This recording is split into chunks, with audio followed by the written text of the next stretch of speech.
vida quiero dar, restaurando a otros.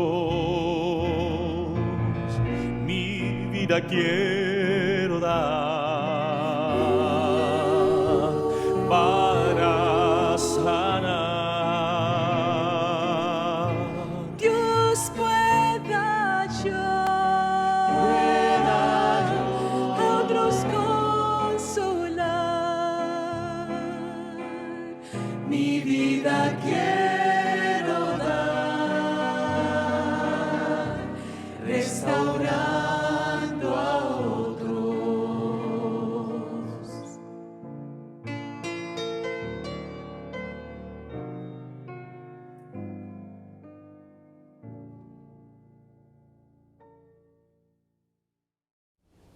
Bienvenidos a este su programa 3ABN. Hoy le habla su amigo y hermano John Dinsey. Para mí nuevamente es un gozo y placer estar con ustedes en este programa en vivo y en directo de su canal 3ABN Latino. Estamos hablando de la segunda venida de nuestro Señor Cristo Jesús. Cristo Jesús que por supuesto Él es nuestro Salvador y ha prometido que regresará. Vamos a hablar de la realidad presente, la misión, confianza y esperanza que tenemos en nuestro Salvador Cristo Jesús. Y queremos ahora hacerle a ustedes la invitación a que participen. Pedimos primero sus oraciones y por supuesto que el Espíritu Santo sea derramado de tal manera que hable a través de nosotros. Es para mí un placer presentarle a una persona que apreciamos, es un amigo y es una persona que estudia mucho la palabra de Dios por muchos años. Me refiero al pastor Manuel Moral. Bienvenido. Muy buenas, me siento bien honrado y contento a la vez de estar aquí en la 3ABN y con mi amigo y colega John Dinsey y sobre todo también con mi audiencia, ¿no? Sí. Esa audiencia maravillosa que tenemos donde quiera que llegue la señal del satélite, allí donde tú estás, allí también llegamos nosotros, pero sobre todo Cristo está presente en nuestras vidas. Amén. Amén. Gracias, pastor. Usted es profesor de la Universidad de Oakwood. ¿Cuál es la temática que presenta allí en esa universidad? En la Universidad Oakwood soy un facultativo en el área de religión y teología. Y estoy comenzando mi año 9º allí. Esta universidad es una universidad cristiana unida a la Iglesia Adventista del Séptimo Día desde 1896. Está cumpliendo 130 años este año. No conocía ese detalle. Está ubicada en el estado de Alabama, en la ciudad de Huntsville. Allí es precioso el lugar todo. En la ciudad de Huntsville es como un valle donde se ofrecen tantas carreras, ¿ves? Sí. Desde ese valle pueden subir a la cima del éxito, pero no solamente educación para esta vida, sino educación para la eternidad. Amén, amén. También usted ha servido como pastor distrital en diferentes lugares. Sí. Hoy precisamente estoy cumpliendo 40 años de casado. Amén. Y con la misma esposa, por supuesto. Y también estoy cumpliendo mis 40 años también en el pastorado. Wow, tremendo. Disculpe, bueno, hermana Moral, disculpe que secuestramos a su esposo durante su aniversario. Dijo, hoy es su aniversario. Sí, precisamente hoy, pero bueno, ya estuvimos allí. Tienen un entendimiento. Teniendo un entendimiento y de los regalos y celebraciones. Pero como era día pues laboral, pues también podemos continuar celebrando. Bueno, luego. Felicitaciones, que Dios siga bendiciendo su matrimonio y, por supuesto, su labor ahí en Oakwood y como profesor de esa prestigiosa, mejor dicho, universidad de la Iglesia Adventista del Séptimo Día. Gloria a Dios. Bueno, pastor, vamos a presentar este tema, pero antes de eso queremos acercarnos a Dios en oración y, queridos amigos, por favor, acompáñenos, oremos. Amante Padre que estás en los cielos, te agradecemos, Señor, porque en ti podemos confiar, en ti tenemos esperanza. En ti tenemos misericordia y te apreciamos y te alabamos. Te pedimos, Señor, que tus hijos que escuchan mi voz en este momento tomen esta oportunidad para acercarse a ti y presentar sus peticiones, sus preocupaciones. Y te rogamos, Señor, que escuches sus plegarias. También te presentamos las peticiones que han llegado a 3ABN durante este día. Tú conoces las necesidades de todos tus hijos y te pedimos que suplas sus necesidades y que hoy día sus corazones se llenen de esperanza y que tengan confianza de que tú los amas y vas a hacer lo que es mejor para ellos. Te pedimos que tu Espíritu Santo sea derramado de tal manera que se escuchen palabras de esperanza y palabras de misericordia, pero también palabras de advertencia para ayudarnos a entender de que tenemos que hacer cambios para estar preparados para la segunda venida de nuestro Salvador, Cristo Jesús. Te pedimos una bendición para todos, en el nombre glorioso y santo de Cristo Jesús. Amén. Amén. Y amén. Gloria a Dios, gloria a Dios. Bueno, queridos amigos, queremos comenzar también con una ofrenda musical y queremos agradecer nuevamente a la hermana Sara Capeles, que vino a grabar varios temas musicales y que en este momento vamos a escuchar la música que lleva por título Bajo sus alas, por la hermana Sara Capeles.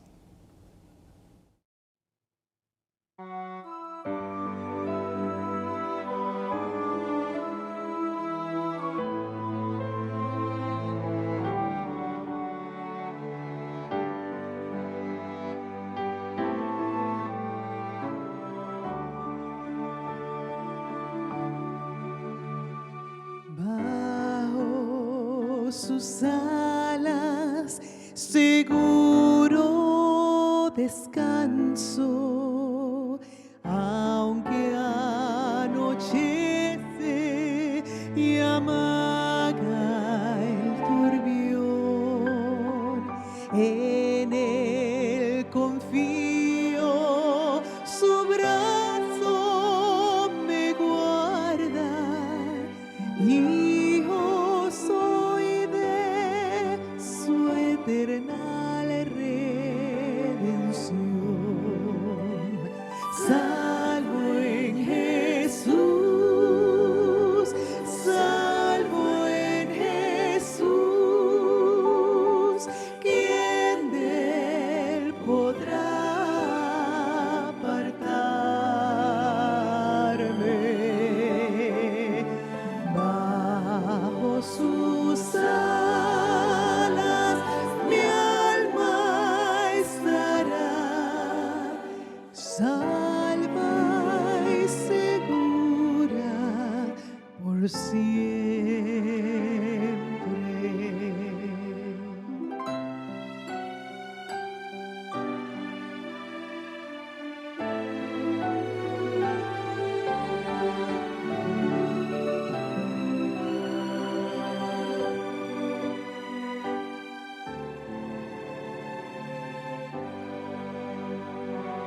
Bajo sus alas, placer indecible,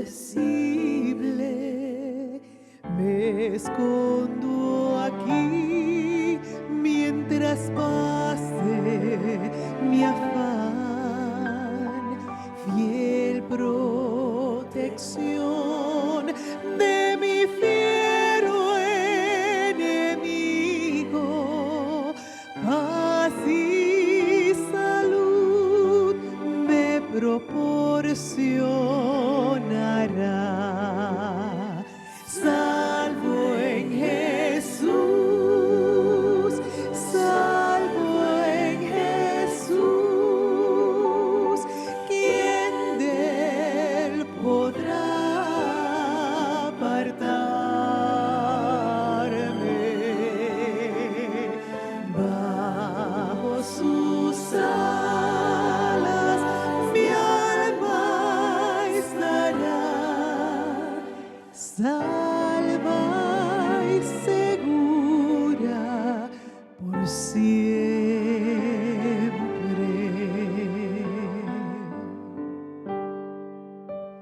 salva y segura por siempre.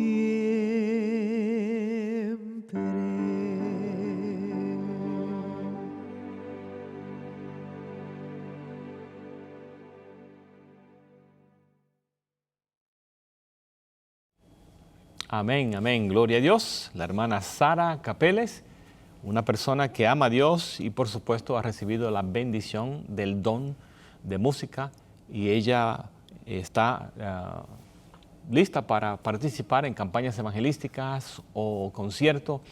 Si usted le hace esa invitación, puede comunicarse con nosotros o buscarla en Facebook y con mucho gusto ella le va a contestar. Y ella ha dedicado ya varios años con lo que es la predicación del Evangelio a través de su música. Recuerdo que la primera vez que participó fue en la Red 1999. Fue una de las personas que cantó durante esa campaña, pastor.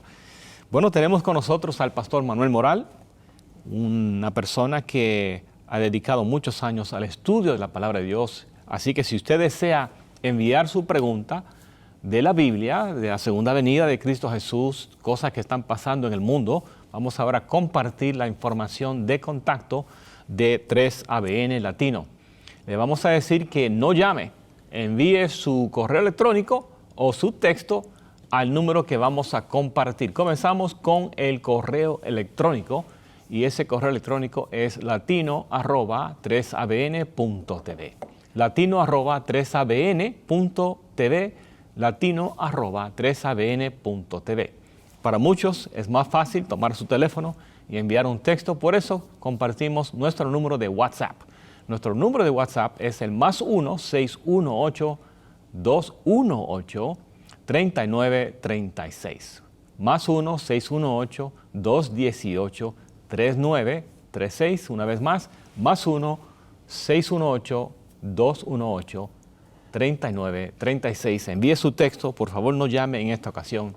Será más fácil para nosotros recibir su correo electrónico o su texto por WhatsApp.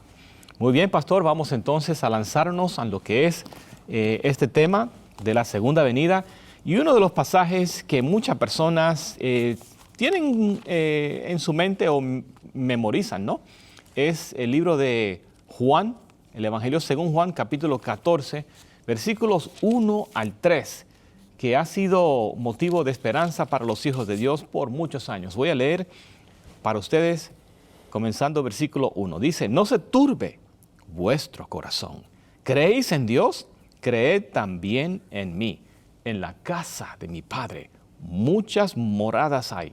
Si así no fuera, yo os lo hubiera dicho. Voy pues a preparar lugar para vosotros. Y si me voy, o si me fuere, y os preparo lugar, vendré otra vez, y os tomaré a mí mismo, para que donde yo esté, vosotros también estéis.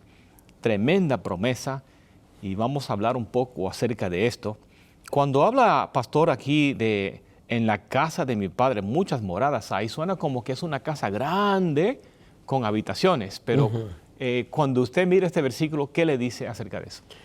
Evidentemente Jesucristo une los planos celestial y terrenal, como si fuera para Él un solo plano. Por un momento dice, para que donde yo estoy, ustedes también estén. Él se presenta como si ya Él estuviera allá.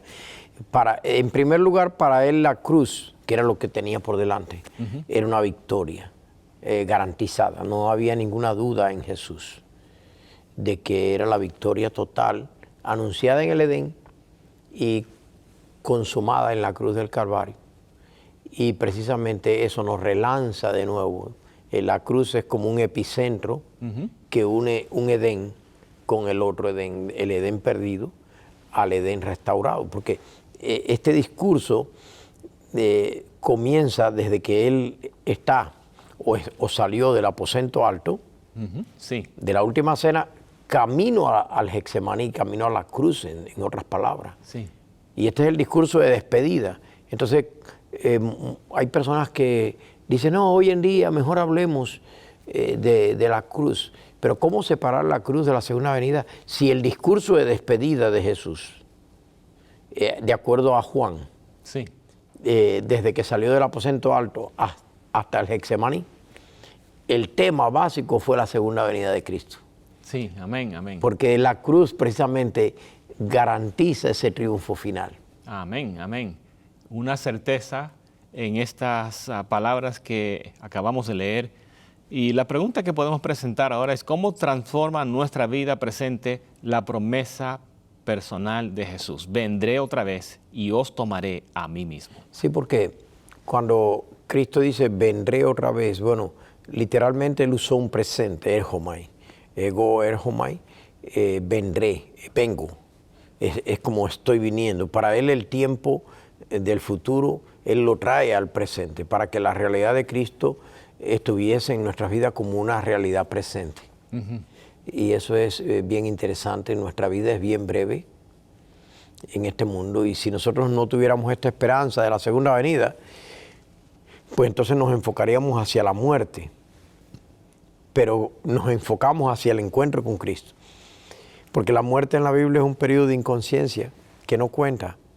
Y entonces nuestro último día, precisamente, es como si ya Cristo hubiera venido para nosotros, porque ese periodo de inconsciencia es como que no cuenta. De manera que la realidad presente, la segunda venida, es como que todo el mundo va a ver a Cristo venir en su tiempo. Siempre que haya muerto con esa esperanza, cuando abra los ojos, no va a saber el tiempo que transcurrió, sino que va a decir, a mi Señor esperé y aquí está mi Señor. Amén, amén, gloria a Dios.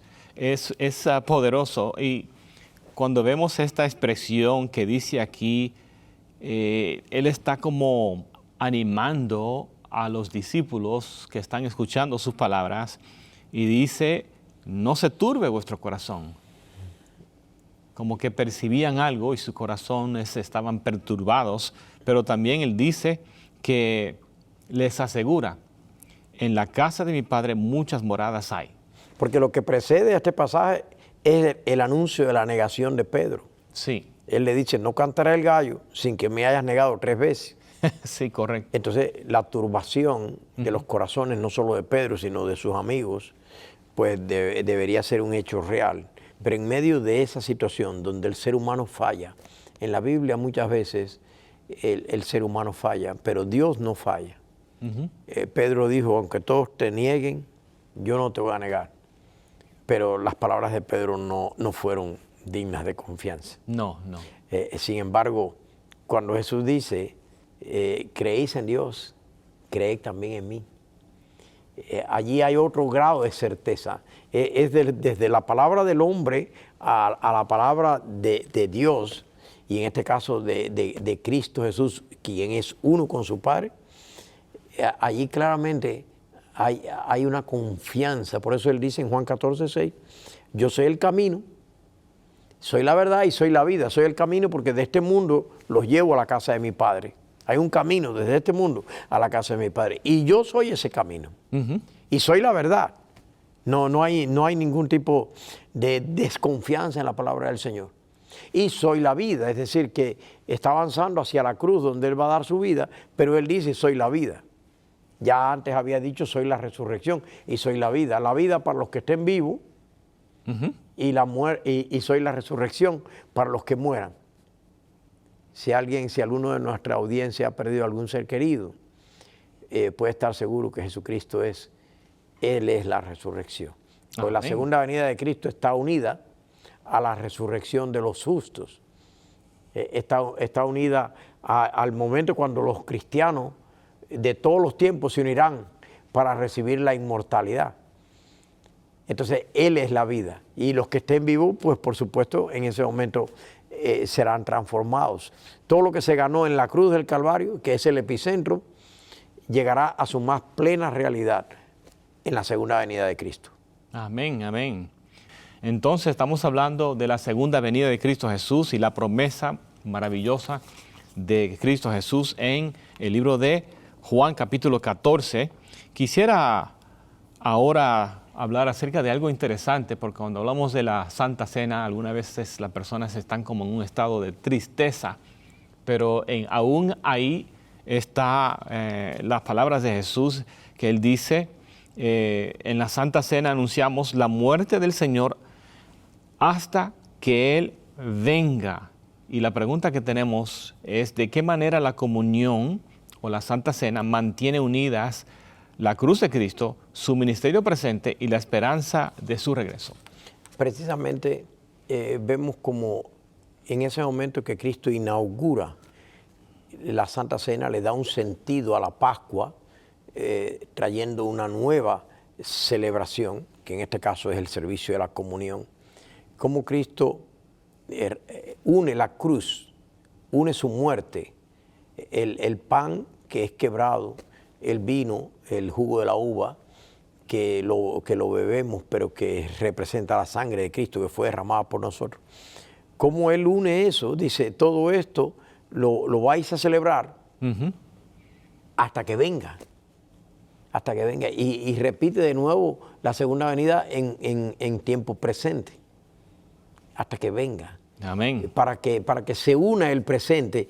Él habla como si la segunda venida fuera un tiempo verdaderamente corto, un tiempo breve. Nuestra vida es breve y debemos contar con que a veces parece como que 2000 años, estamos en el tercer milenio desde que esto fue dicho.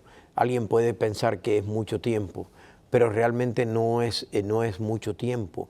La generación hoy en día son breves las generaciones y apenas vivimos, nos casamos, tenemos nuestra familia y en poquito ya las personas se jubilan y ya después se van al descanso. La vida es breve, pero qué bonito tener la realidad presente de la venida de Cristo en nuestras vidas.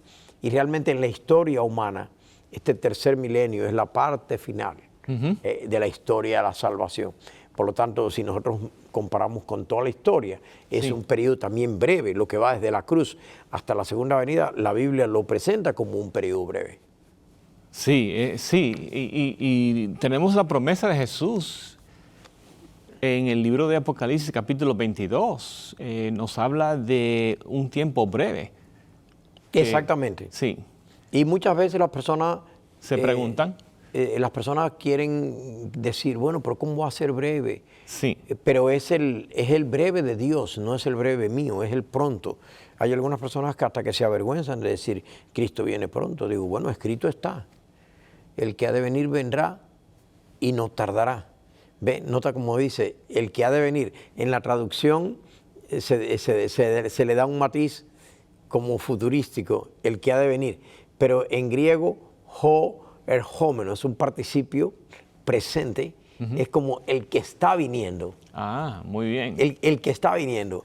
Allí en Hebreos 10:37, en medio de todas las tribulaciones que había, persecuciones, se presenta antes de introducir la gran lista de los héroes de la fe.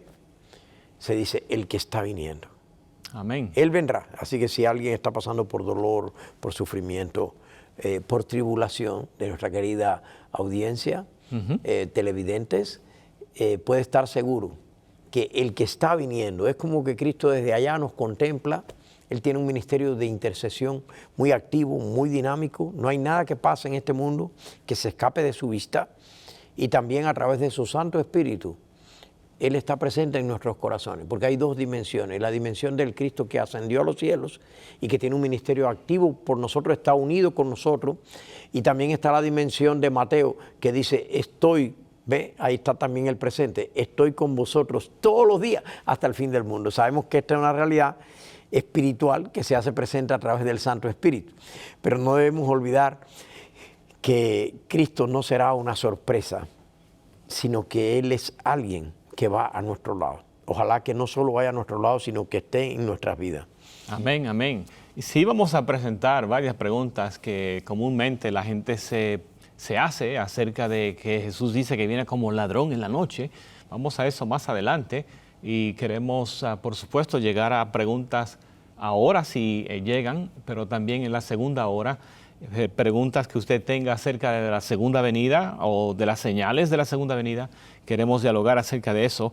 Pero, pastor, ahora en Mateo 24 queremos ir allá porque ahí los discípulos hicieron una pregunta que también tenemos nosotros. ¿Cuál será la señal de su venida ¿Cuál será la señal de su venida y del fin del mundo? Es lo que encontramos en Mateo 24.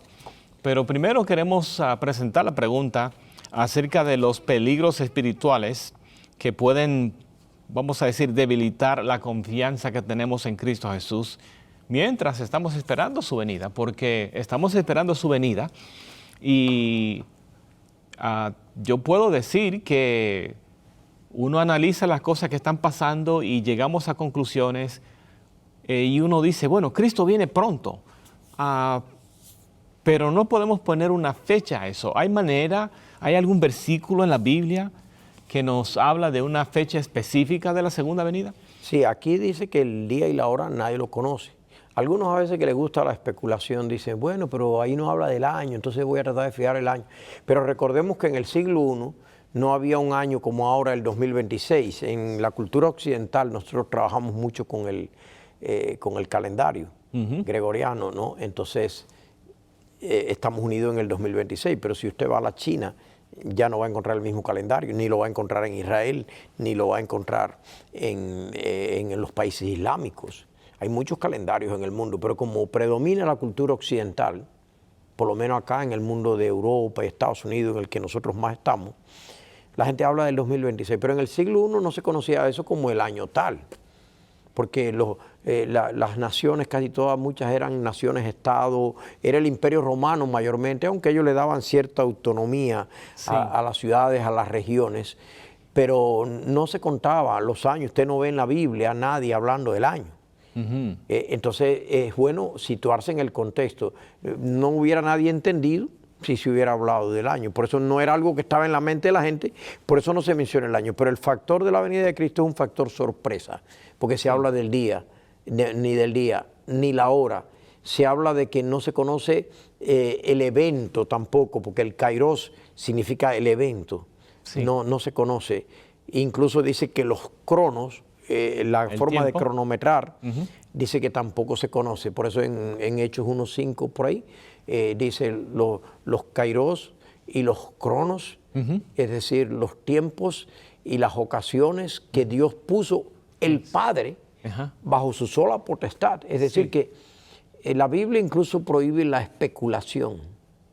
Esa especulación que algunos tienen a veces, lo que debemos tener es el gozo de la venida del Señor y el proclamarla y el decir que viene pronto, porque Él lo dijo, es el pronto de Él, es el cronómetro de Él. El Padre tiene esta función, así como el Hijo tuvo la función de morir en la cruz del Calvario, así como el Espíritu Santo se derramó y fue el Consolador que fue enviado. Sí. Una de las funciones del Padre es tener la potestad sobre las ocasiones y los tiempos.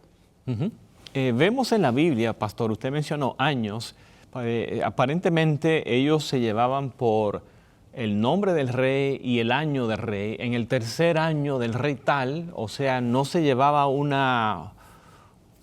registro del año tal como hacemos ahora.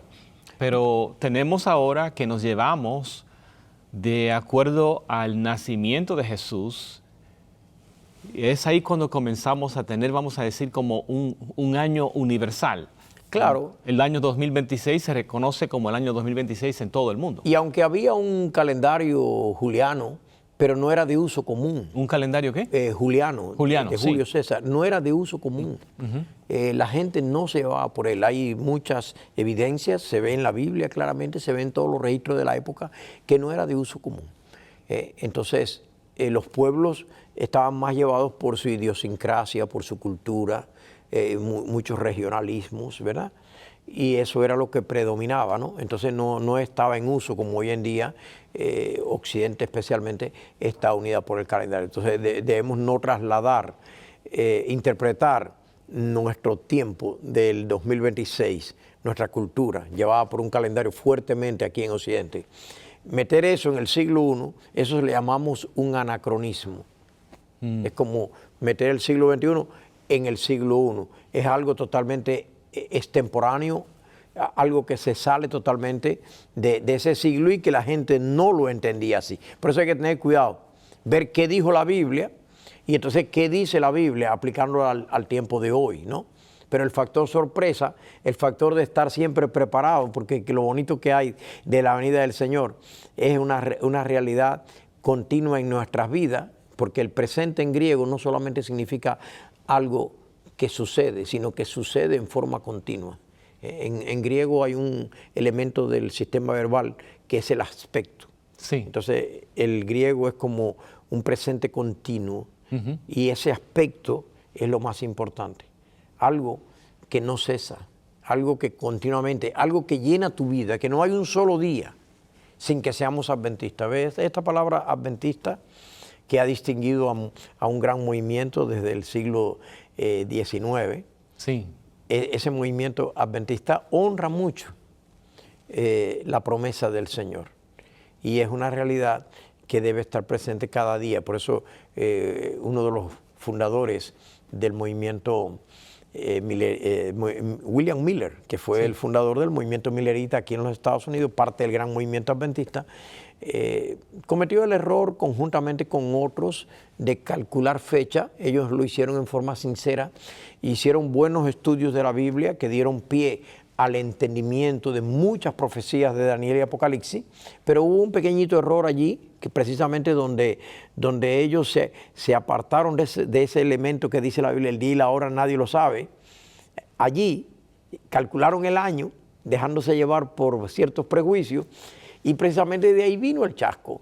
Sí. Pero él aprendió la lección. Sí. Y cada vez que le preguntaban después de eso, algunas personas con aire de burla, ¿tienes alguna otra fecha? Él decía, sí la tengo. Y le preguntaban, ¿cuándo viene Cristo? Y él decía, viene hoy. Y él mandó a construir una capilla que está allí cerquita de la Roca de la Ascensión en su finca, que dice, aunque se tardare, espéralo. Amén. Porque y ese texto, el que ha de venir vendrá y no tardará. Le hago esta pregunta porque algunas veces los adventistas del séptimo día son acusados por ciertas cosas. ¿William Miller era adventista del séptimo día? Bueno, él no guardó el sábado. La organización como tal no había nacido. Nació el nombre adventista del séptimo día, nace en el 1860 y la organización como tal se instituye en el 63. Sí. Y Miller, sin embargo, murió por el 49, del 44 al 49. Era simplemente un movimiento. Eran los precursores. Vamos a decir, de la iglesia adventista, pero la iglesia adventista, de aquel movimiento salieron diferentes organizaciones. Sí. Y salió la iglesia adventista del séptimo día de un grupito de estudiosos. Un grupito de estudiosos. O sea que cuando hablamos del movimiento millerista, estamos hablando de que estaba compuesto de personas de diferentes denominaciones que existían en ese tiempo, pero la iglesia adventista, estamos hablando de los años 1840, 41, 42, 43, 44, la iglesia adventista como tal no existía. Exactamente, algunos a veces erróneamente dicen, no, que nuestros pioneros, como si hubiera una organización, la organización era que Cristo venía.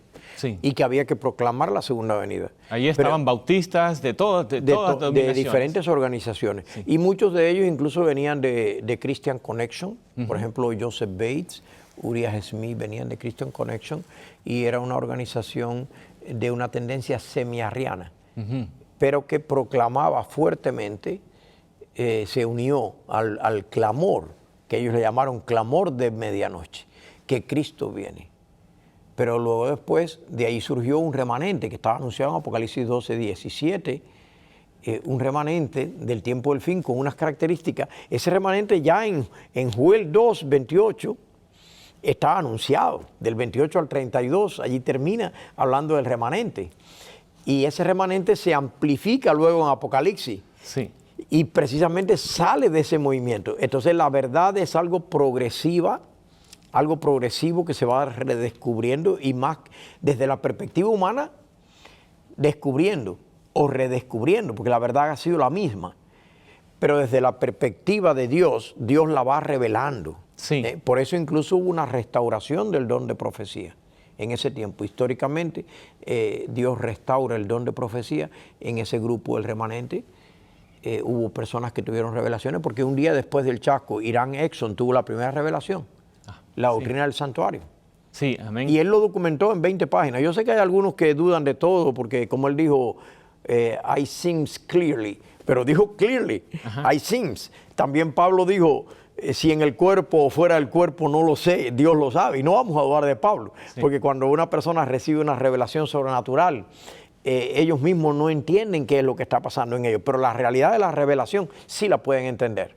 Sí. Voy a leer en un momento Joel capítulo 2, pero quiero hacer una pregunta como para aclarar algunas cosas, porque estamos hablando de la iglesia, mencionó la iglesia adventista del séptimo día, que no existía en el año 1840-41, como mencionó, en 1860 se estaba formando el grupo, pero establecido fue en el año 1863, la iglesia adventista del séptimo día. Entonces, oficialmente, la iglesia adventista del séptimo día ha anunciado, ha presentado una fecha de la segunda venida de Cristo Jesús. Nunca lo ha hecho, jamás. Hay algunas personas, grupos minoritarios de adventistas, a veces que extremistas, radicales, que de cuando en cuando surgen algunos por ahí poniendo una fecha o algo, pero la iglesia como tal jamás ha retroalimentado esa posición. Porque incluso es una posición... ahora andan algunos por ahí diciendo que viene en el 2031. Oye, eso se parece a la parábola esa, mi Señor se tarda en venir, porque óigame, de aquí al 2031 va a llover mucho todavía de aquí a allá. Sí. Y Cristo dice, vengo, en presente. ¿Dónde está la realidad de vengo con el 2031? Eso es eso se parece al siervo malo. Sí. Que la Biblia le llama siervo malo porque dice mi Señor se tarda en venir. Se tarda se tarda en venir. Y la Biblia habla de a Cristo, aceptarlo como una realidad presente en tu vida. Vengo en breve. Lo dice 3 veces en Apocalipsis. Sí. Y lo dijo en Juan 14, el 1 al 3. ¿Y cómo es posible que yo voy a decir vendrá? Que si 2031. Bueno, creo que Bernard fue el primero que empezó con ese punto de vista y fue un alumno de Ogur. Que él escribió un panfleto, nos lo mandó allí al departamento y lo estuvimos considerando. Son saltos y malabarismos cronológicos, malabarismos ensamblados de una manera no histórica, no teológica, no hermenéutica. La verdad que con todo respeto. Sí.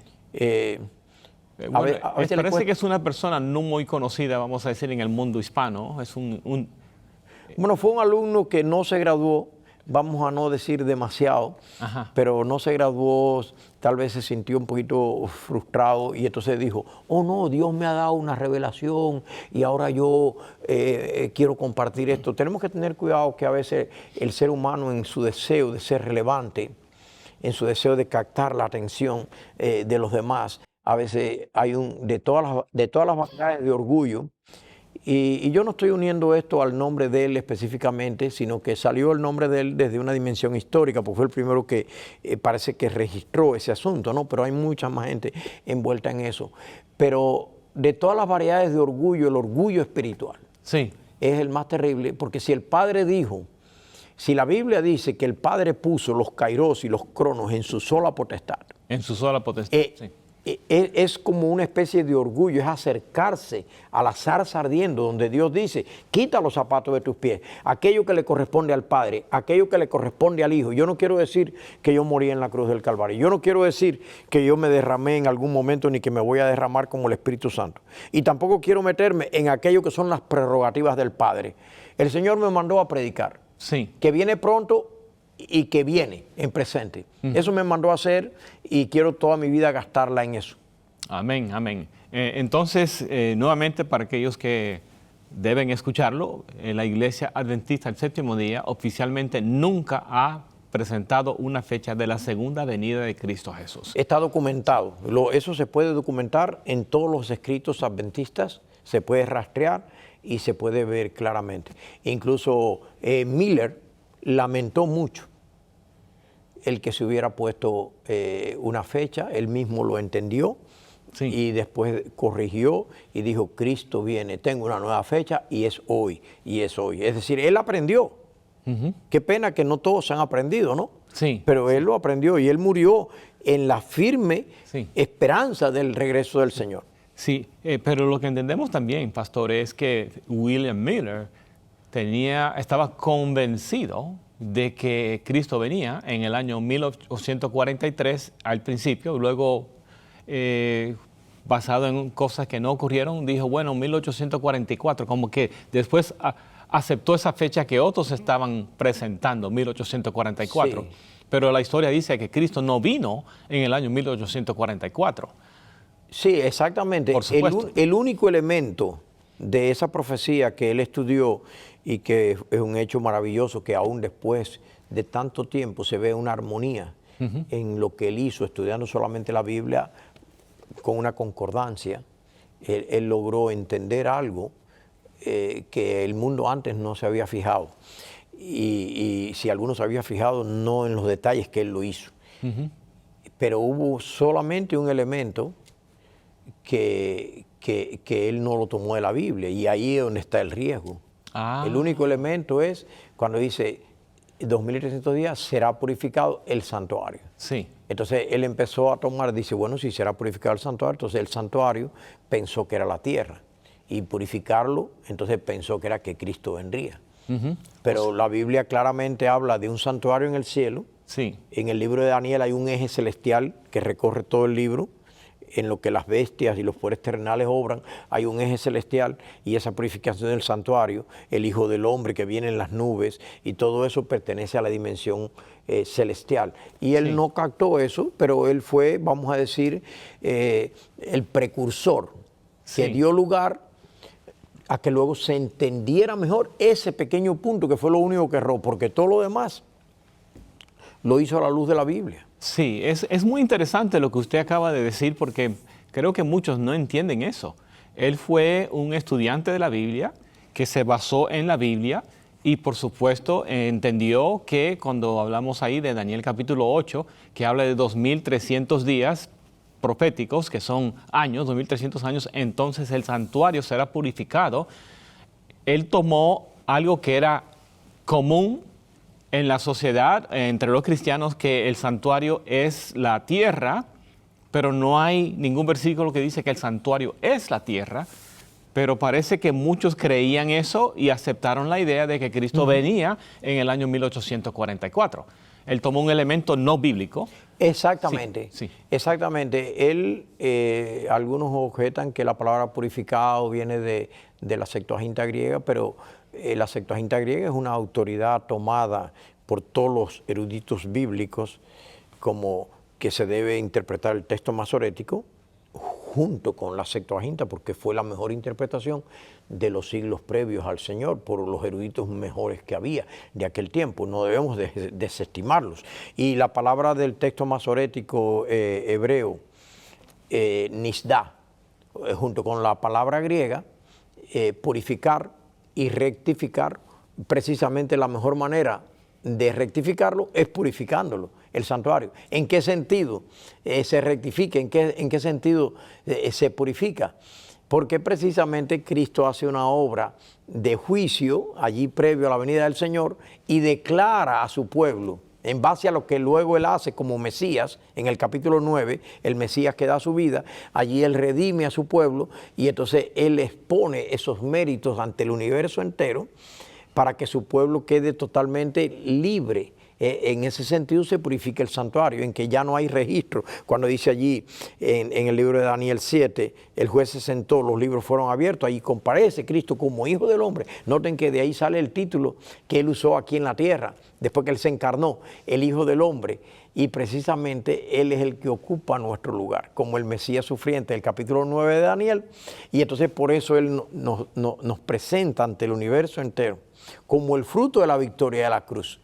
Y es precisamente esta última parte la que nos lleva a la segunda venida de Cristo en gloria y majestad. Amén. Por lo tanto, lo que se podía saber en Daniel era el comienzo de ese juicio previo, y no era tanto el día de la venida del Señor. No era eso. Gracias, pastor. Quiero nuevamente mencionar la información de contactos. Envíe su correo electrónico o envíe su texto a la información que vamos a compartir ahora. El correo electrónico es latino@3abn.tv, latino@3abn.tv, latino@3abn.tv. Envíe su pregunta ahí. Más fácil para usted, el WhatsApp, no hay problema. Puede escribir su texto a más 1-618-218-3936. Más 1-618-218-3936.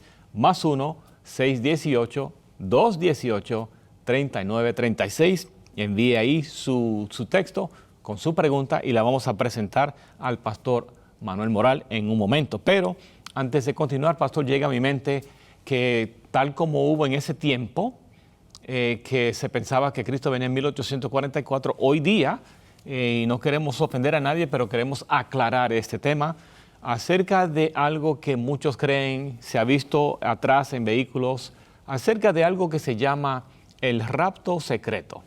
El rapto secreto es algo que ha surgido y han publicado libros acerca de eso. Y uno puede ver en YouTube videos que hablan de un rapto secreto. ¿Qué es eso de un rapto secreto? Y hay palabras, o sea, ¿la Biblia habla acerca de un rapto secreto o cómo es eso? Sí, la palabra rapto yo no la encuentro en la Biblia, ni en las traducciones siquiera. Pero lo más cercano sería cuando en 1 Tesalonicenses 4 dice que seremos arrebatados. Ahí dice la palabra harpazo. Arrebatados, pero eso es un arrebatamiento visible, no es nada secreto. Es arrebatados de este mundo, de en medio de la tribulación, cuando Cristo viene por segunda vez, Cristo se lleva a su pueblo. Dice que son ascendidos a las nubes para recibir al Señor en el aire.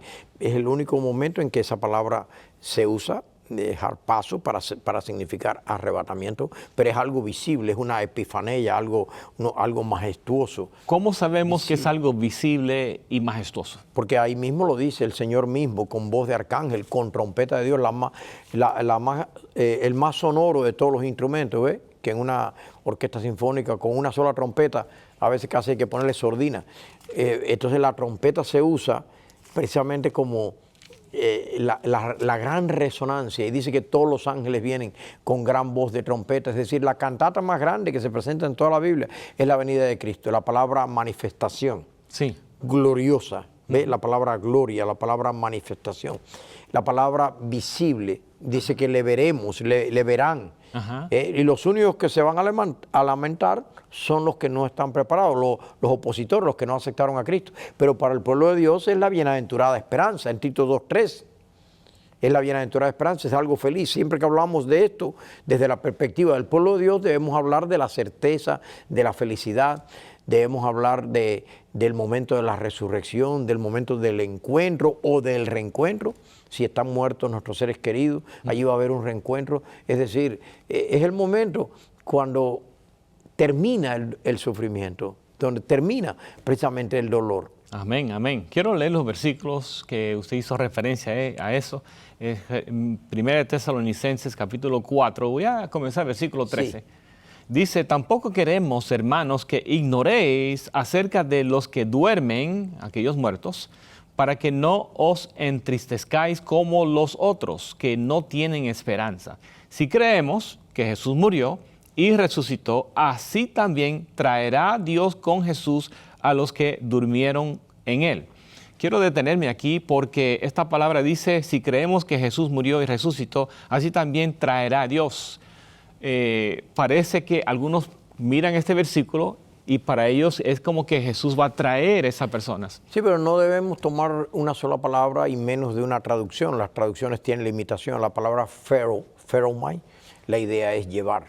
La idea es llevar, ¿no? Puede ser traer también, pero el contexto aquí mejor es llevará Dios con Jesús a los que durmieron, porque ahí dice claramente durmieron. Sí, durmieron, que están muertos. Los llevará. Y luego lo explica con Jesús. En los versículos que voy a leer. Entonces el contexto no da lugar. Cuando las personas toman para probar una doctrina, una palabra así suelta, sacada del contexto, eso refleja falta de todo, ¿no?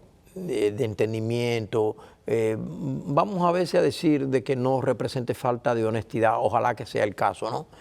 Pero tomar una palabra suelta en cualquier conversación, en cualquier discusión, a veces de matrimonio, de familia, alguien te saca una palabra así de lo que tú dijiste y te la busca en un diccionario y te quiere hacer decir que dijiste otra cosa diferente. Todos hemos pasado por momentos así. Es bien desagradable. Sí, sí.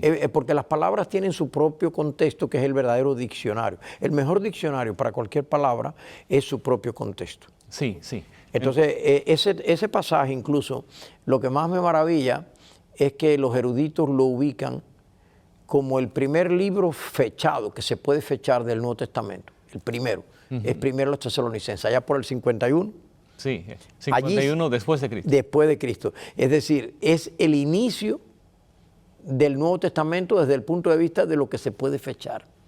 Y como el tema principal es la segunda venida. Pablo, que muchos lo presentan no siempre conectado con la segunda venida, lo presentan con el tema de la gracia, y todo eso está bonito. Sí. Pero el tema de la gracia, precisamente, lo más importante de la gracia es que nos presenta salvos ante el Señor cuando Él viene, con gran alegría. Y es el tema que Pablo desarrolla en primera a los tesalonicenses. Amén, amén. Entonces voy a leer esto en contexto otra vez, entonces, para que se vea que lo que usted acaba de decir es correcto, que el contexto indica que no puede ser que vienen con él. O sea, vamos a leer entonces otra vez. Si creemos que Jesús murió y resucitó, así también traerá Dios con Jesús a los que durmieron en él. Por lo cual os decimos esto en palabra del Señor, que nosotros que vivimos, que habremos quedado hasta la venida del Señor, no precederemos a los que durmieron. El Señor mismo, con voz de mando, con voz de arcángel, como usted mencionó, y con trompeta de Dios, descenderá del cielo. Entonces los muertos en Cristo resucitarán primero. Y ahí es que los lleva.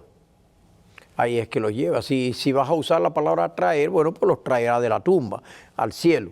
Los traerá, pero ¿de dónde los traerá? De la tumba. ¿Los llevará a dónde? Al cielo. Es una cuestión de matiz.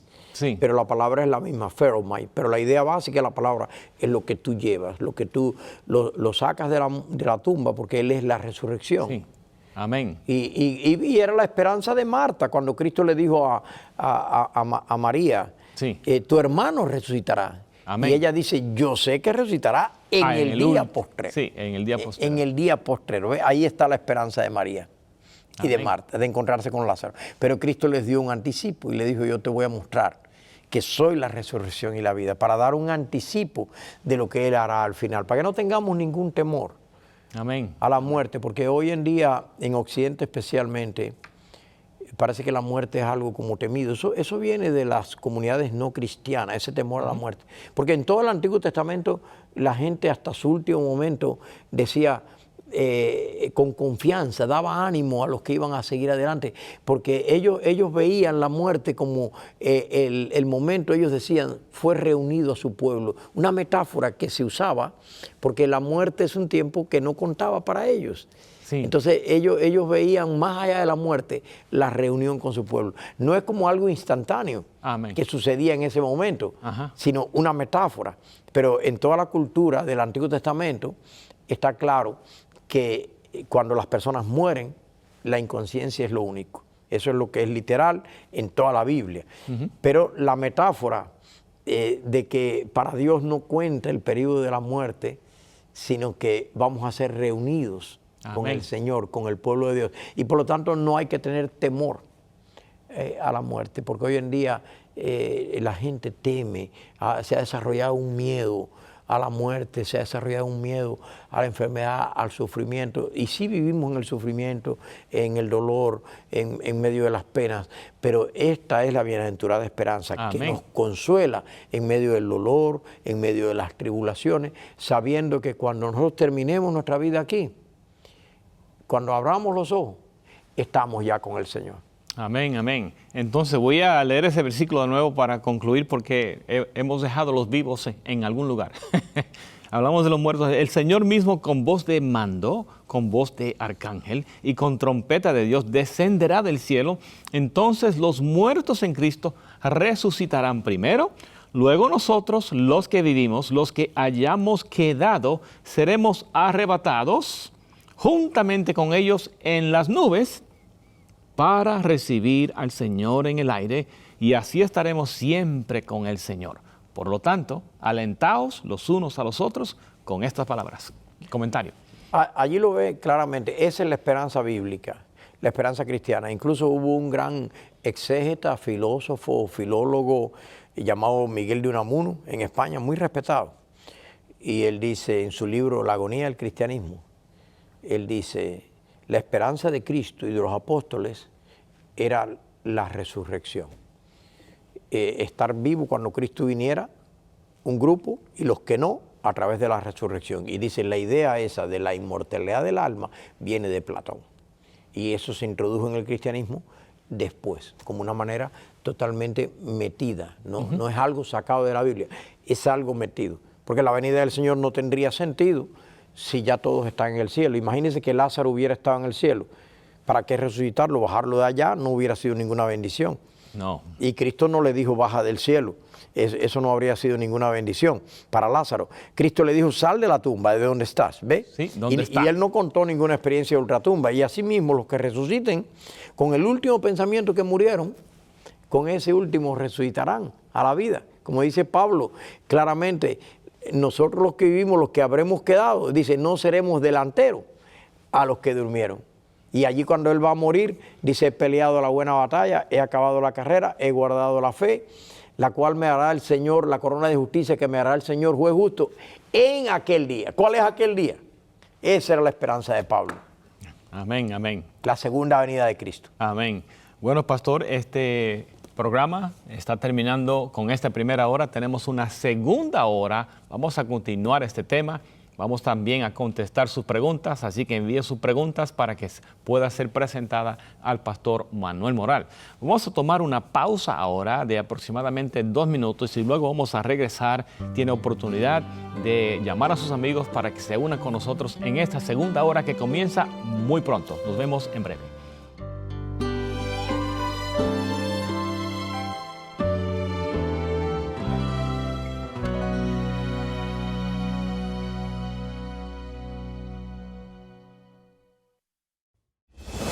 Si usted desea ordenar una copia de este programa o de otros programas producidos por 3ABN Latino, llame al 1-618-627-7021. 1-618-627-7021.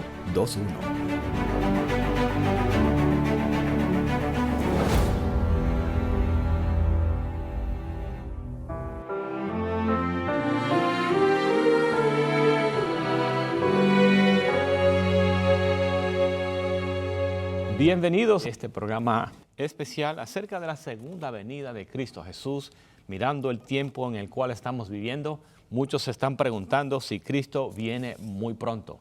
Así que queremos también, por supuesto, presentar su pregunta. En la última hora, estamos en la última parte de la hora que pasó, estamos hablando un poco acerca de lo que es el rapto secreto que muchos cristianos de diferentes denominaciones piensan o creen que Cristo vendrá en forma secreta, se llevará a los hijos de Dios y se los llevará y aquí quedarán, de acuerdo a esa idea, personas que no aceptaron a Cristo Jesús y tienen ellos una oportunidad de arrepentirse, aproximadamente 7 años, dicen ellos. Si usted quiere hablar acerca de eso, hacer un comentario acerca de eso, lo puede hacer, pero queremos presentar ahora un lugar en la Biblia donde algunos dicen que aquí se encuentra evidencia para la segunda venida en rapto secreto, mejor dicho, un rapto secreto. Me refiero a Mateo 24. En Mateo 24, muchos usan estos versículos para decir que ahí está, ahí está. En Mateo 24 comienza entonces el versículo 36. Creo que sería un buen lugar para comenzar.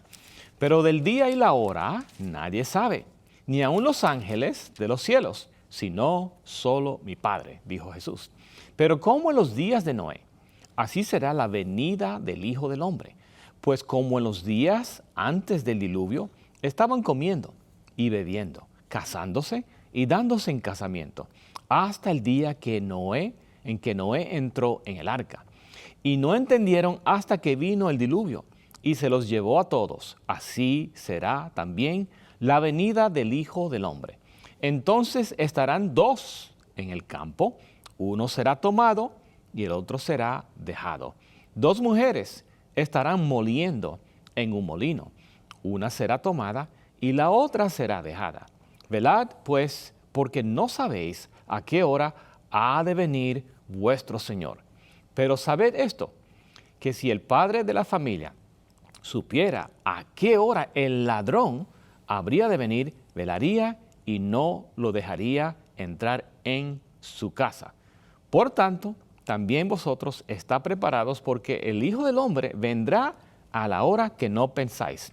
Añadido a esto está la idea de que dicen que Jesús viene como ladrón en la noche. Esa frase sí aparece en la Biblia, vendrá como ladrón en la noche. Pero aquí usan estos versículos, algunos dicen que uno será tomado y otro será dejado. El que es tomado, dicen ellos, es llevado secretamente al cielo. Pastor, si puede ayudarnos con estas ideas. Sí, es lo mismo cuando una persona toma una palabra o toma un versículo como una prueba, lo que está diciendo, y lo extrae, ¿no? Lo extrae.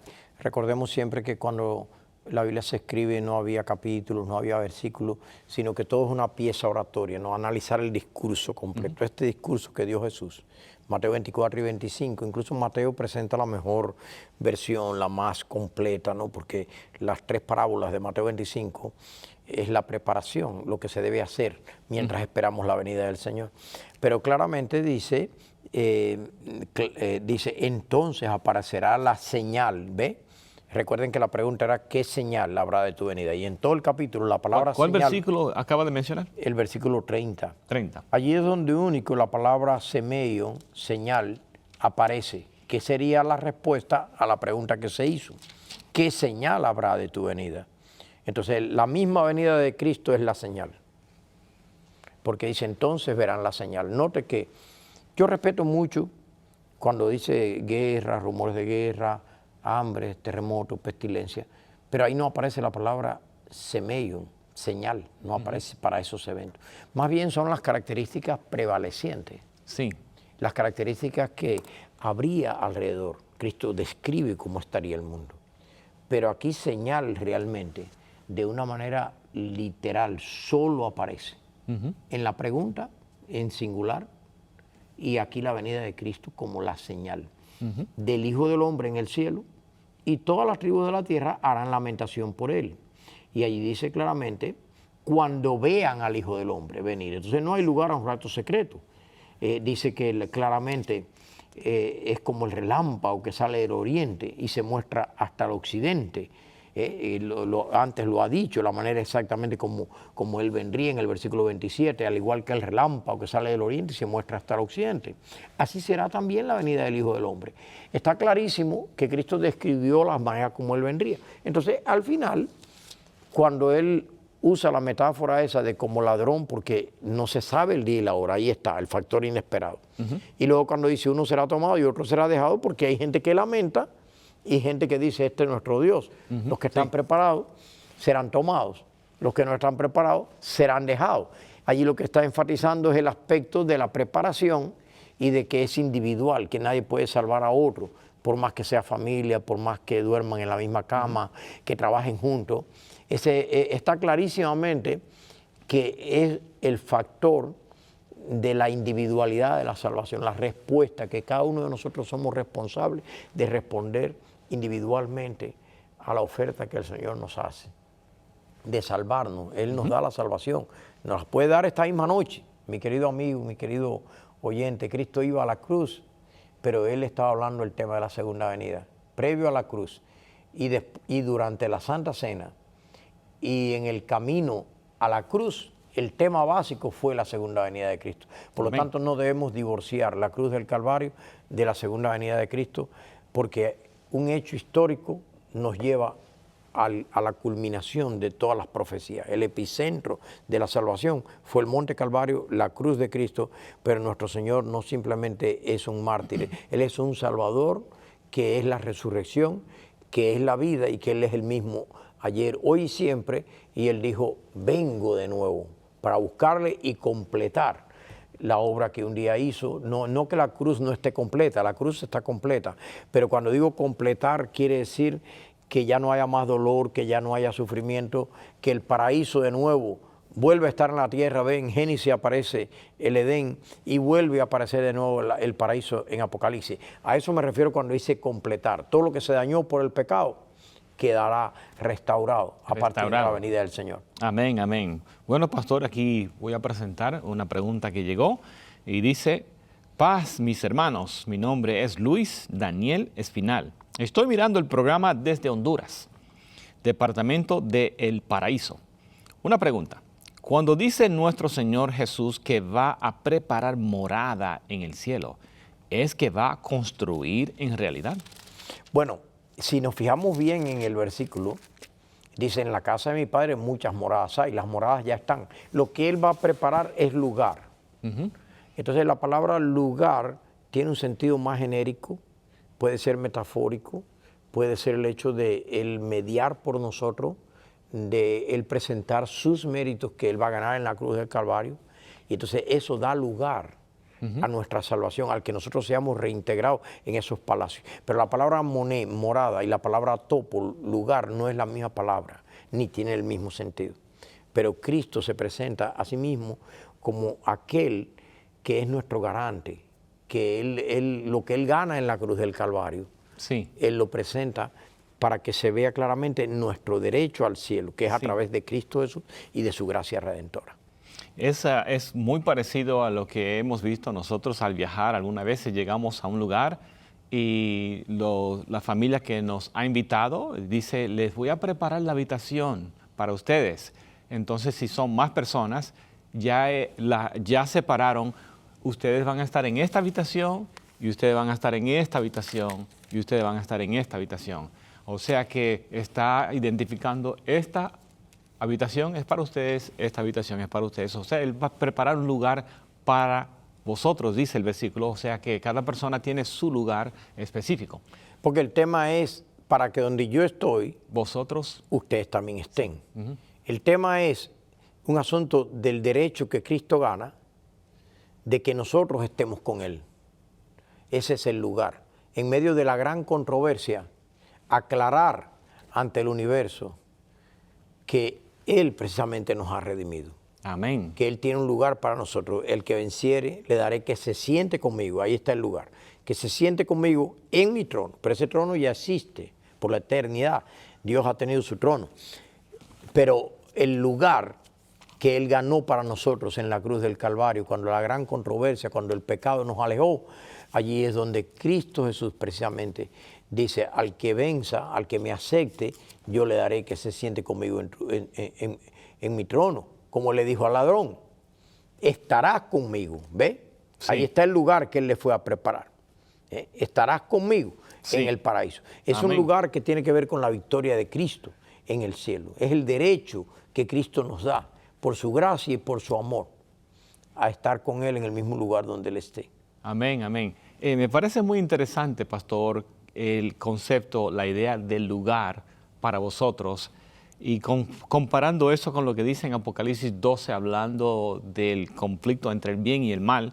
Y dice Apocalipsis 12, 7 y 8, dice: entonces hubo una guerra en el cielo. Miguel y sus ángeles luchaban contra el dragón. Luchaban el dragón y sus ángeles, pero no prevalecieron, ni se halló ya lugar Esa es la para misma ellos en palabra, el cielo. topo.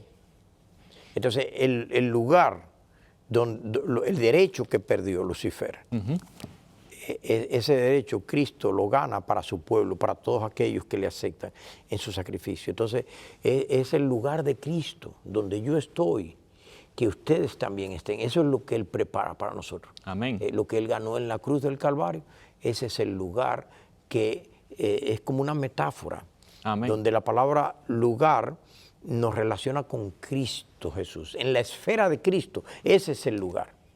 Ese es el lugar. Donde Cristo esté, ellos están conmigo. Padre, aquellos que me diste, quiero que donde yo esté, ellos estén conmigo. Es una cuestión de que Cristo lo hace valer ante el universo en pleno. Es una garantía que Él hace delante del universo, de que Él ganó para nosotros la victoria. Por eso dice que es un juicio en favor del pueblo de Dios lo que hay ante la venida de Cristo. Y previo al juicio está la mediación de Cristo. Entonces todo eso que Cristo hace por nosotros, toda la obra que Él hace en favor de nosotros, es para hacer valer ese lugar que Él ganó con los méritos de la cruz.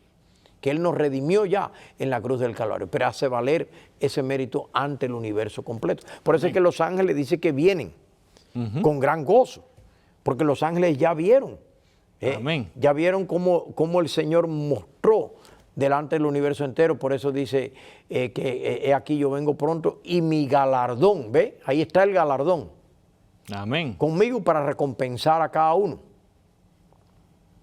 Amén, amén, gloria a Dios. Pastor, él también pregunta que dónde será el reino para los redimidos, ¿será en el cielo o en la tierra?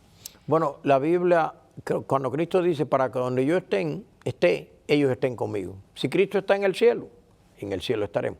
Cuando esté en la tierra estaremos. La Biblia presenta precisamente el trono de Dios, la Nueva Jerusalén, descendiendo del cielo. Es decir, en la segunda venida de Cristo, la Biblia presenta que ascendemos con Él, evidentemente, al cielo, al paraíso de Dios. Pero luego después, la Biblia presenta la Nueva Jerusalén descendiendo. Es decir, lo importante es que estaremos con Cristo, sea en un periodo celestial y luego después aquí en la tierra, para siempre cuando se establezca ya la santa ciudad aquí en la tierra y todo sea renovado, entonces estaremos con Él. Pero lo lindo de verdad es estar con Cristo. Donde Amén. quiera que Cristo esté, allí estará su pueblo. Amén, amén. Bueno, tenemos aquí un comentario, no es una pregunta, pero llega de Anónimo. Dice, buenas noches, bendiciones. No creo en el rapto porque Dios dice en su palabra que Él viene en las nubes y todo ojo le verá. Sí, la venida del Señor en todas las palabras griegas que hay, parusía para venida, manifestación, epifaneia, erhomai, el que viene presente. No hay ninguna duda. De ese hecho del rapto secreto es cuando entra, en los siglos del postcristianismo, entró la idea de la inmortalidad del alma y de que las personas al morir iban para el cielo. Y entonces, como ese rapto es la necesidad de negar que los muertos resucitarán cuando Cristo venga en gloria, entonces como irlos raptando de a poco, eso es algo escalofriante. Como para Hollywood está bien, pero Cristo nunca nos va a raptar. Cristo no es un bandolero, no pertenece a ninguna ganga, que son los que raptan a la gente. Sí. La Biblia habla de la venida de Cristo como la esperanza bienaventurada. El encuentro, es un encuentro con el Señor. Amén, amén. Ahora vamos al libro de Mateo, capítulo 25, y ahí tenemos la parábola de las 10 vírgenes, y nos habla aquí de 10 vírgenes. 5 de ellas eran prudentes y 5 insensatas, y entendemos y conocemos esta parábola muchos, que las sabias llevaron aceite o aceite extra, vamos a decir, y las insensatas solamente llevaron aceite, pero no hicieron provisión, no llevaron aceite extra. Y por eso vemos que dice en Mateo 25, dice el versículo 6 en adelante, y a la medianoche se oyó un clamor. Aquí viene el novio, salid a recibirlo. Entonces todas aquellas vírgenes se levantaron y arreglaron sus lámparas. Y las insensatas dijeron a las prudentes, dadnos de vuestro aceite, porque nuestras lámparas se apagan. O sea, tenían aceite, pero ya se estaba consumiendo, no quedaba nada, se están apagando. Se está apagando las lámparas. Dice entonces, pero las prudentes respondieron diciendo, para que no nos falte a nosotras y a vosotras, id más bien a los que venden y comprad para vosotras mismas. Pero mientras ellas iban a comprar, llegó el novio, y las que estaban preparadas entraron con él a la boda y cerró la puerta. Después llegaron también las otras vírgenes, diciendo, Señor, Señor, ábrenos. Pero él respondió, dijo, de cierto os digo que no os conozco. Aquí viene lo que nos une con el capítulo 24. Velad pues, porque no sabéis el día ni la hora en que el Hijo del Hombre ha de venir. ¿Qué comentario quisiera compartir? Ahí están las dos palabras básicas. Cuando Cristo iniciaba a sus discípulos, les decía, sígueme. Ya una vez que estaban iniciados, les decía, velad. ¿Ve? Una palabra es para estar alerta, la otra es para crecer. En el cristianismo, lo que nosotros necesitamos es relacionarnos con el Señor, tener un encuentro con Él, tener una experiencia con Él y permanecer con Él. ¿Y cómo prepararnos? Ahí está cómo prepararnos. La lámpara, ¿verdad? ¿Qué representa la lámpara? La palabra de Dios. Es la única guía segura para nosotros, es la revelación de Dios. Pero esa palabra, por nosotros mismos no la podemos entender, entonces necesitamos el aceite. ¿Qué representa el aceite en la Biblia? El Santo Espíritu de Dios. Pero necesitamos una porción extra. El Espíritu Santo se iba a derramar, iba a venir y les iba a dar un entendimiento. Cristo dijo, tengo muchas cosas que decir, pero no las podéis sobrellevar. Ahí está el aceite extra, cuando el Espíritu Santo viene a nuestro corazón en forma especial. Entonces necesitamos ser ungidos nosotros también. Hay algo que Cristo comparte. Cristo no hizo ningún milagro hasta ser ungido en ocasión de su bautismo con el Santo Espíritu, cuando descendió sobre él en forma de paloma. Ahí comenzó su ministerio público. A partir de allí fue que aparecieron los milagros de Cristo. Si queremos tener milagros en nuestra vida, necesitamos ser ungidos en forma especial con el Espíritu Santo para poder entender claramente la Biblia, porque la Biblia no la vamos a entender simplemente por el razonamiento humano. Nosotros necesitamos la iluminación que viene del Santo Espíritu. Así como los profetas necesitaron la revelación y la inspiración, nosotros necesitamos la iluminación de ese aceite extra. Entonces, ¿cómo prepararse? A través de la Biblia y del Santo Espíritu. Pertenece a Dios, pero nosotros tomamos la decisión de escudriñar. Nosotros tomamos la decisión de dejar que el Espíritu de Dios entre en nuestras vidas. Amén. Muchas gracias, pastor. Entonces hay que estar preparados, y eso de estar preparados es porque debemos hacer algo para prepararnos.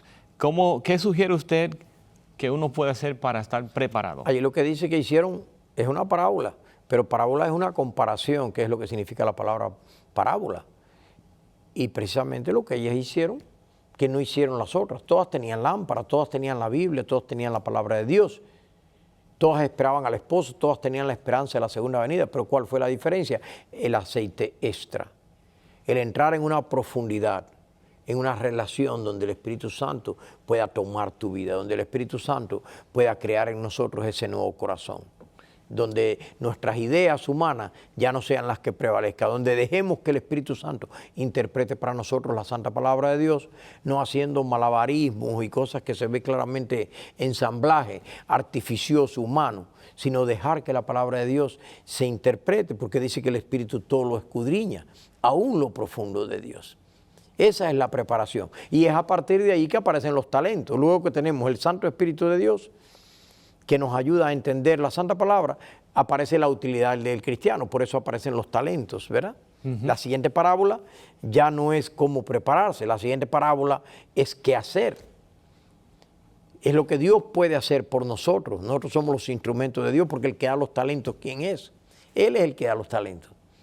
Entonces el hecho de que esos talentos se usen para glorificar a Dios, y al final, ¿cómo hacerlo? Ahí están las obras de servicio práctico, ¿verdad?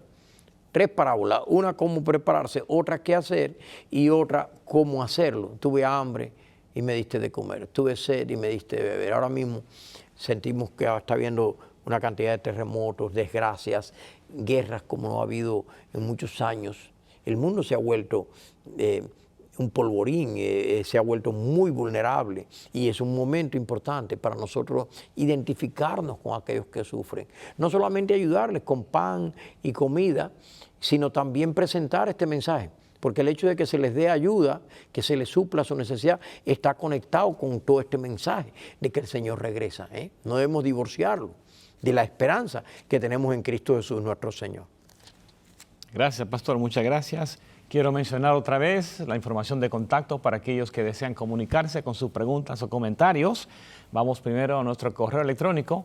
Se está acabando la oportunidad muy pronto, así que debe enviar su mensaje pronto para que se pueda presentar aquí. En un momento voy a leer lo que encontramos en YouTube. Ahí también puede presentar su pregunta, que vamos a leer en un momento, pero primero, correo electrónico, puede escribir a latino@3abn.tv. latino@3abn.tv, latino@3abn.tv. Muy bien, queremos ahora compartir nuestro número de WhatsApp. También puede escribir por texto ahí, +1 618 218 3936. más 1-618-218-3936, más 1-618-218-3936 es el número en el cual puede escribir. Aquí tenemos un mensaje, dice, amén, alabado sea el nombre de Dios de Yocasta, Polanco. También tenemos, dice aquí, Degis María Hernández, gloria a Dios, dice. Lilia Torres, bendiciones hermanos, bienvenido Pastor Manuel. También tenemos a Jorge desde Nicaragua, a mí me gusta bastante 3ABN, dice. Pero luego dice algo que no entiendo muy bien, pero Emle no sé par mucho la transmisión, no entiendo muy bien lo que está indicando aquí. Bueno, dice entonces Lisbeth Melgar, está con nosotros, pastores, los voy escuchando como devocional. Sergio, desde Argentina, Vera Sategui, les saludo. Dice, cuando en verdadero cristiano parte, para él ya vino, pero Jesús vendrá con sus millares de ángeles, solo Dios sabe. No estoy muy claro en lo que dice aquí. Sí, pero más o menos la idea es esa de que cuando alguien muere, que la Biblia le llama los que duermen, ya están inconscientes y es como que para ellos ya el Señor vino, ¿no? Por eso Pablo dice, para mí el vivir es Cristo y el morir es ganancia. Morir y estar con Cristo. Él en ese momento menciona después de la muerte el estar con Cristo porque la muerte es un periodo de inconsciencia. Pero aún en Filipenses, que ese texto es el que muchas veces usan algunos para conectar la muerte directamente con el encuentro con Dios, sin tomar en cuenta que la muerte es un periodo de inconsciencia, que sí. Pablo sencillamente no se detiene. Es curioso que Filipenses, yo quiero escribir un artículo erudito sobre este capítulo de Filipenses, porque a veces se toman las frases sueltas. Está hablando de un deseo de escribir un artículo. No lo he escrito todavía. Sí, no lo he escrito, pero lo tengo bien pensado, porque el contexto de Filipenses, cuando Pablo dice... ¿Filipenses cuándo? ¿Dónde? Sí, Filipenses... Filipenses, cuando nosotros leemos allí en el capítulo 1... ¿1? Sí. Okay.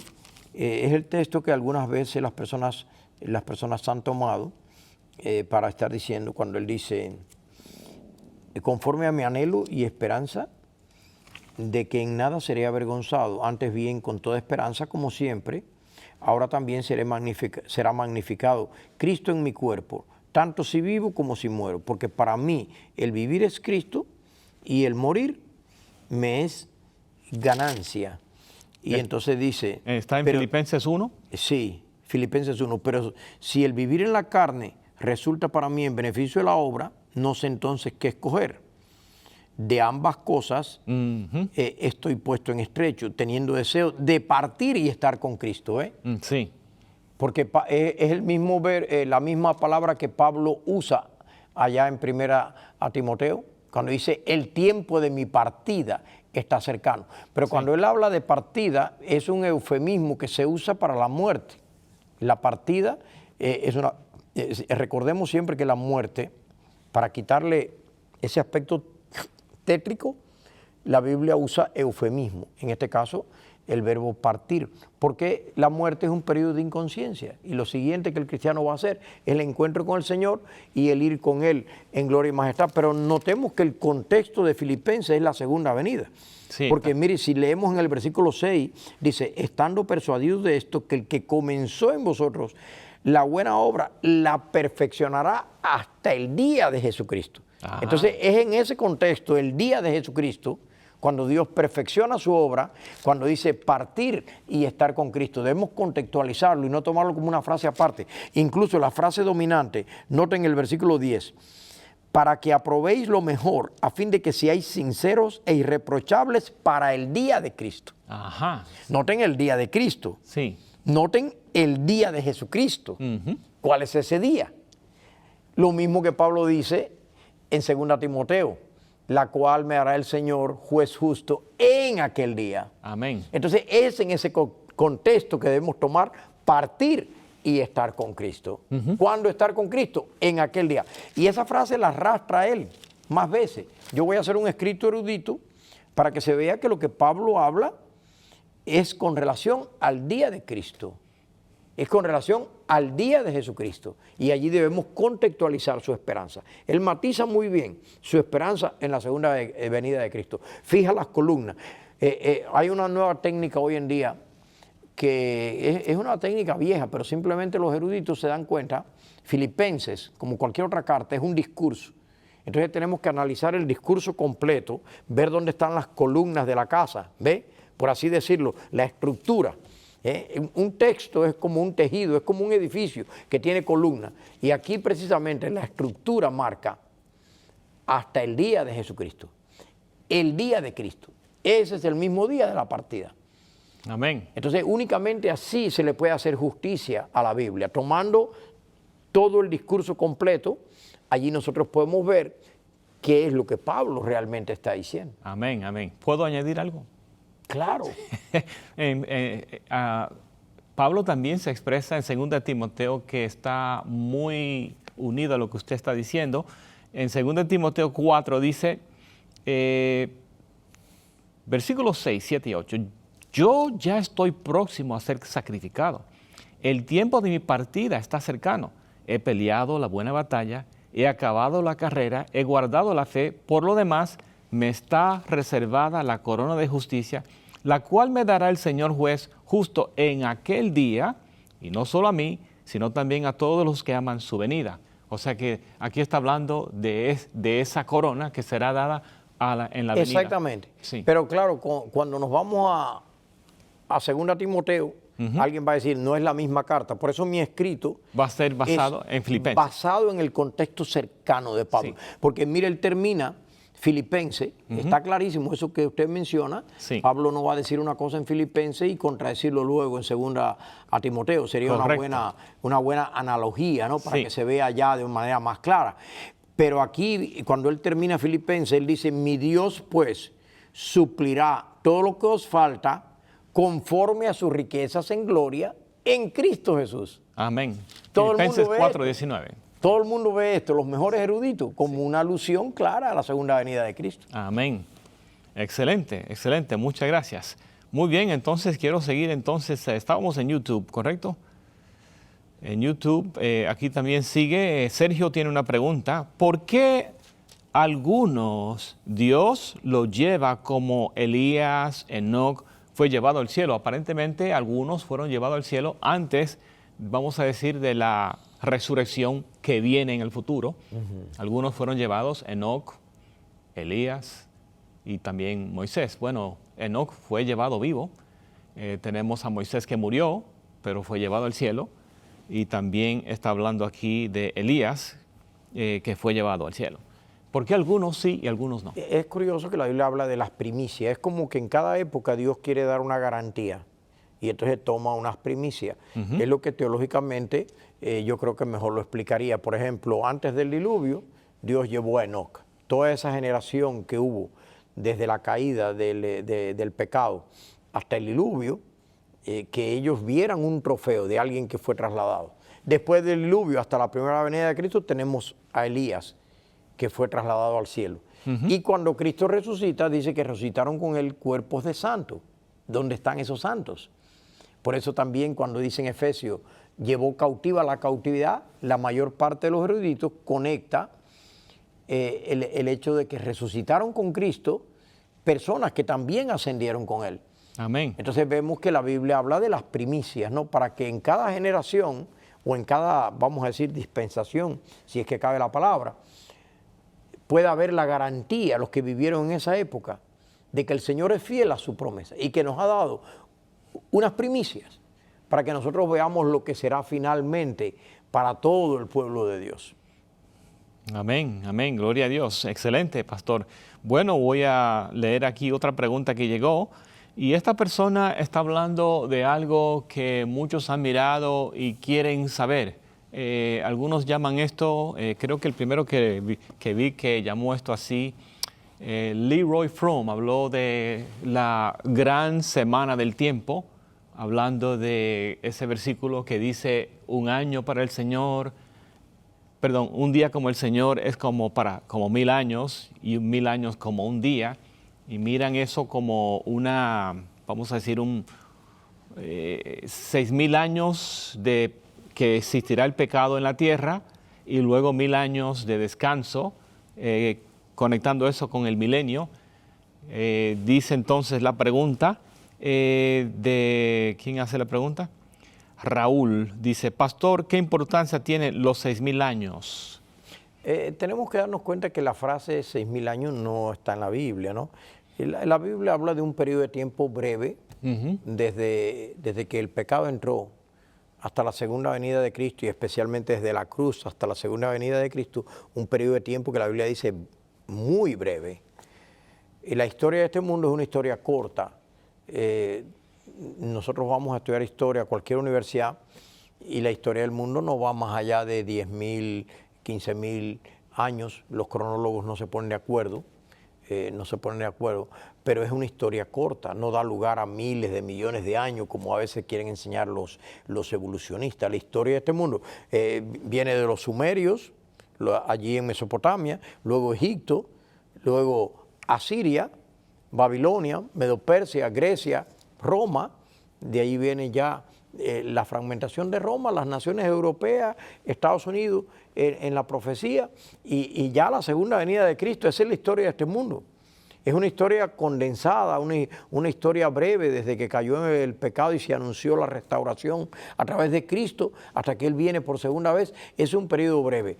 Pero eso de usar esos ensamblajes, yo quiero respetar eso, pero eso no es erudito, no obedece a veces un día me dijo un erudito de los que tenemos allá en Oakwood, la cronología bíblica, y yo le pregunté, oye, ¿dónde está la palabra cronología en la Biblia?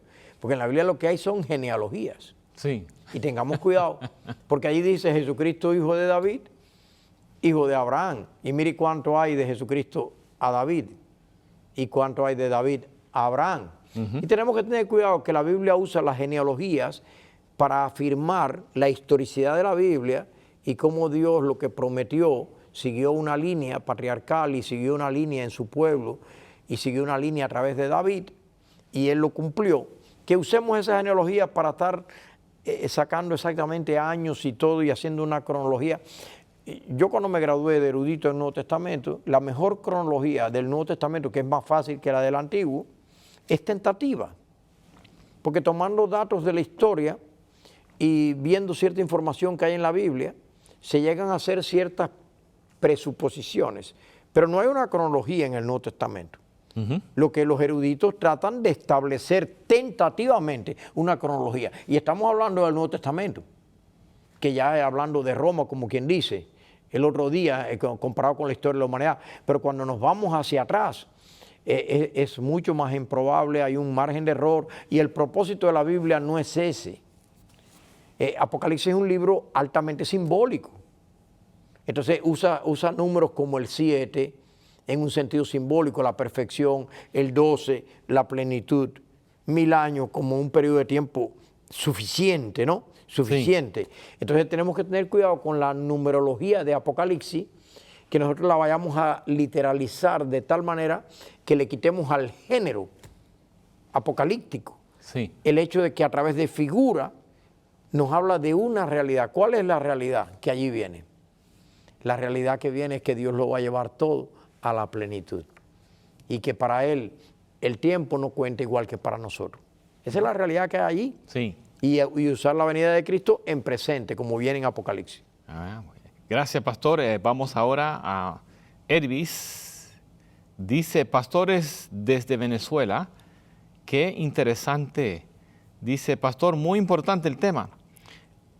Si no son señales, parece que usted dijo algo acerca de señales. Si no son señales, hablando de Mateo 24, si no son señales, perdón, parece que llegaron más aquí. Un momento, tengo que encontrar el lugar. Si no son señales, ¿qué quiere decir Jesús cuando dice que levantemos la mirada cuando sucedan ciertas cosas específicas? Es una descripción, es lo que predomina alrededor de nosotros. Pero el problema es meter la palabra señal donde allí no está la palabra señal. Pero si alguien lo quiere hacer, tradicionalmente yo he oído desde niño que han dicho estas son las señales de la venida, pero no obedece a la pregunta, porque la pregunta dice ¿qué señal habrá de tu venida? Y la única vez que vuelve a aparecer la palabra señal es cuando dice verán al Hijo del Hombre, aparecerá la señal del Hijo del Hombre. Y también cuando habla de guerras, dice no es el fin. Cuando habla de hambres, dice principio de dolores. Es decir, que ni siquiera lo hace para decir que es el fin, sino para ir dando características que nos van arrimando a la gran señal. Pero el único momento, y quiero que mi amigo reflexione en esto, ahí hay solo 2 textos que puntualizan. Será predicado este evangelio del reino en todo el mundo y entonces, pote. Amén. La pregunta ¿cuándo? Tote y acá pote. Entonces, ¿cuándo? Entonces vendrá el fin. Fíjese que la única señal indirecta, vamos a decir, ahí sí la palabra señal de una manera indirecta creo que se puede presuponer, es la predicación del evangelio. Y eso no es nada negativo. La predicación del evangelio dice, entonces vendrá el fin. Ahí no menciona ningún terremoto, ningún hambre, ninguna guerra, y dice, entonces vendrá el fin. Sino dice, aparecerán falsos cristos, aparecerán muchas características que tratarán de confundir a la gente. Vaya, yo doy esto desde un punto de vista interpretativo. Si usted se siente bien diciendo señales, yo lo voy a entender que usted lo está haciendo como una aproximación teológica, ¿no? Sí. Pero el asunto es cuando alguien que venga retándonos Sí. y nos diga, búscame allí, Sí. que esto no es una señal, búscamelo allí en el texto. Sí. Y cuando te diga, pero ahí dice principio de dolores, pero ahí dice aún no es el fin. Y donde único viene la palabra entonces es cuando se predique el evangelio y cuando Cristo viene. Allí viene la palabra Señal. entonces. Sí. Y viene la palabra señal. Es curioso, ¿no? Sí. Pero recuerden ustedes que el mundo erudito especialmente, yo estoy muy metido en el mundo erudito, y buscar evidencias en el mundo erudito es enseñarlas, es sacarlas del texto. Sí. Eso es lo que nosotros le llamamos exégesis, sacar del texto. Exégesis. Para todo lo demás es como meterle al texto y hay un riesgo grande en eso. Sí, sí. Gracias, pastor. Bueno, aquí dice otro mensaje que recibimos. Bendiciones y buenas noches. Saludos para ustedes. Gracias a Dios porque se hacen estas presentaciones para que más personas puedan comprender lo que las Escrituras nos dicen sobre la gloriosa venida de nuestro Señor Jesucristo. También tenemos una aquí, viene otra pregunta, pastor, aquí. ¿Listo? Adelante, adelante. Dice, hermosos consejos saludables, gracias. Dice, pastores, desde Venezuela.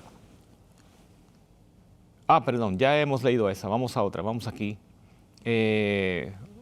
Aquí tenemos una petición para orar por Colombia. Quisiera una oración para todas las personas que se encuentran pasando un difícil momento tras el terremoto. Vamos a orar en un momento para eso. Dice aquí, pastor, si en el Nuevo Testamento está la parábola del rico y Lázaro, que uno estaba en el lugar de tormento y el otro en el seno de Abraham, y cuando Jesús resucitó y ascendió, ¿dónde va la gente? Claro, es una parábola. Entonces, una parábola es una comparación. Cristo mismo explicó esa parábola cuando Él dijo, a Moisés y a los profetas tienen, óiganlos. Y Cristo dijo, no hace falta, porque en esa parábola, imagínense si alguien fuera a literalizar esa parábola, ¿cómo pueden caber todos los santos en el seno de Abraham? ¿Cómo puede alguien desde el infierno, desde el supuesto infierno, conversar con los que están en la gloria? Nadie nunca ha presentado eso, ni Dante siquiera lo presentó. Entonces, si una persona va a tomar los elementos pictóricos de una parábola y los va a literalizar, se va a encontrar con graves problemas. Porque es una parábola, ¿no? Como cualquier otra parábola, es simplemente una comparación. Se ha visto que en el siglo I había algo egipcio, muy similar, que era como parte del folclore, de la sabiduría egipcia. Cuando usted dice folclore, está hablando de... Folclore es como hoy en día se habla de la Caperucita Roja, de Blancanieves. Okay. Entonces es como un folclore, ¿no? Sí. Y entonces Jesucristo tomó esa parábola, es la única que se ve en el mundo erudito, que Cristo la tomó del folclore, para querer decir que no habrá segunda oportunidad. Porque ahí el tema es que no hay una segunda oportunidad. Ahí el tema es que cuando las personas mueren, ya su vida está sellada. El mendigo, ya él va a ser recompensado, porque Sí. él fue fiel. Pero aquel rico, que es el único que no se le da el nombre, aquí el rico es anónimo y el mendigo es el que tiene nombre. Noten que Jesucristo está armando un contraste para con aquellos fariseos ricos y todo eso, diciéndole, es más importante a veces ser un pobre que es fiel al Señor, aunque aquí en la tierra haya vivido como un mendigo, y ser un rico que al final va a ser anónimo cuando el Señor venga, Él no lo va a tomar en cuenta.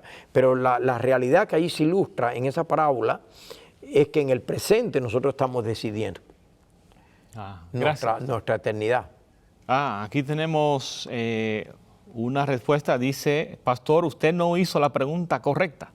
Yo pregunté, ¿por qué Elena White habla tantas veces de los 6,000 años? ¿Tiene alguna importancia para nosotros o no creemos lo que ella dice? Bueno, no es tantas veces. Si buscas todas las expresiones, dice 6,000 años, casi 6,000 años. Es un cliché que ella usa, que era propio de su tiempo en la Biblia, de la cronología de Ussher, que se editó en una Biblia. Estoy dando una explicación, porque el problema es si ella hubiera dicho, Dios me reveló en el cielo que este mundo tiene 6,000 años de historia. Esa cita no existe. Ella no está hablando de una revelación. Ella está hablando de una fraseología que había en su época de la cronología de Ussher, de los 6,000 años, y que ella tenía una Biblia que todavía si la visita, animo a mi amigo que visite para que vea que se publicó una Biblia, que la tenía Elena White, que decía... O sea, usted está diciendo que Elena White tenía una Biblia. Tenía una Biblia que venía con una cronología que habían ensamblado, que en el capítulo 1 decía año 4000. Sí, Y yo he visto Y Biblias ella así. tenía esa Biblia, que todavía hay algunas Biblias por ahí, Stampley, que traen esa cronología de Ussher, que hoy en día ya eso no se publica en ninguna casa editora, pero el mundo evangélico en ese tiempo publicó la cronología de Ussher y fue parte de los días de Elena White. También Elena White tiene algunas declaraciones, para que mi amigo reflexione en ella, donde ella dice que después del 1844 la puerta de la gracia estaba cerrada. Y alguien más adelante le preguntó, ¿y por qué usted dijo? Usted se equivocó cuando dijo que la puerta de la gracia estaba cerrada y usted es profeta. Dijo, no, pero eso no me lo reveló el Señor. Eso es lo que todos creíamos y estábamos equivocados, dijo. Ahora, en ese caso, ella lo puntualizó, pero en otros no lo puntualizó. Entonces debemos disociar de lo que una persona recibe en la revelación de las creencias de la época del profeta. Debemos disociarla para poder entender. Por dar un ejemplo, Jacob tuvo el sueño de la escalera de ángeles, tuvo muchas revelaciones de Dios, pero él en un momento dado, llevado por su época, creyó que descortezando unas varitas y poniéndola allí iban a nacer listados y manchados, y luego Dios le reveló que las varas no tenían ningún poder para que salieran listados y manchados, sino que era el poder de Dios. Y lo mismo pudiéramos decir de Abraham. ¿No es Abraham acaso la primera vez que se menciona la palabra profeta en la Biblia es con Abraham? Sí, Y de hecho está diciendo que el profeta estaba mintiendo, porque los profetas no son perfectos. sí. Y Abraham se acostó con Agar no porque Dios le dio ninguna revelación, sino porque en su época se hacía. Entonces los profetas a veces también arrastran, no son salvadores. Cristo es el único modelo perfecto, pero ellos también son humanos y tienen sus equivocaciones. Ahora, la revelación es la que es confiable. La revelación de Dios, esa sí es confiable. Es la lámpara que nos ilumina, especialmente la palabra profética más segura, que es la Sagrada Escritura. Gracias, pastor. Y yo quiero decir algo acerca que usted mencionó el obispo James Ussher, o algunos pueden decir Santiago Ussher, también se pronuncia. Él era un erudito del siglo XVII y él miró los nombres y las fechas los años que vivieron diferentes individuos, Sí. y de ahí sacó, vamos a decir, una cronología de los años, y por eso se aparecen en Biblias antiguas. Algunas dicen cuándo ocurrieron diferentes eventos. Incluso Usher dijo de que Adán fue creado un miércoles a las 10 de la mañana. En el año 4000, En el año 4004 4000, antes de Cristo. un miércoles a las 10 de la mañana fue creado Adán. Es una mente muy fantasiosa. Sí. Y el problema está en que nosotros queremos llevar con este evangelio al mundo erudito. Y cuando usted va a Egipto y ve la cronología de Egipto ahí claramente establecida en las pirámides, y que 4000 años no da lugar ni siquiera al Bajo Egipto, ¿no? Y usted ve esas cosas y usted va a Mesopotamia y usted ve todo lo que hay establecido allí dentro de la historia. No estamos hablando de la prehistoria, estamos hablando de la historia.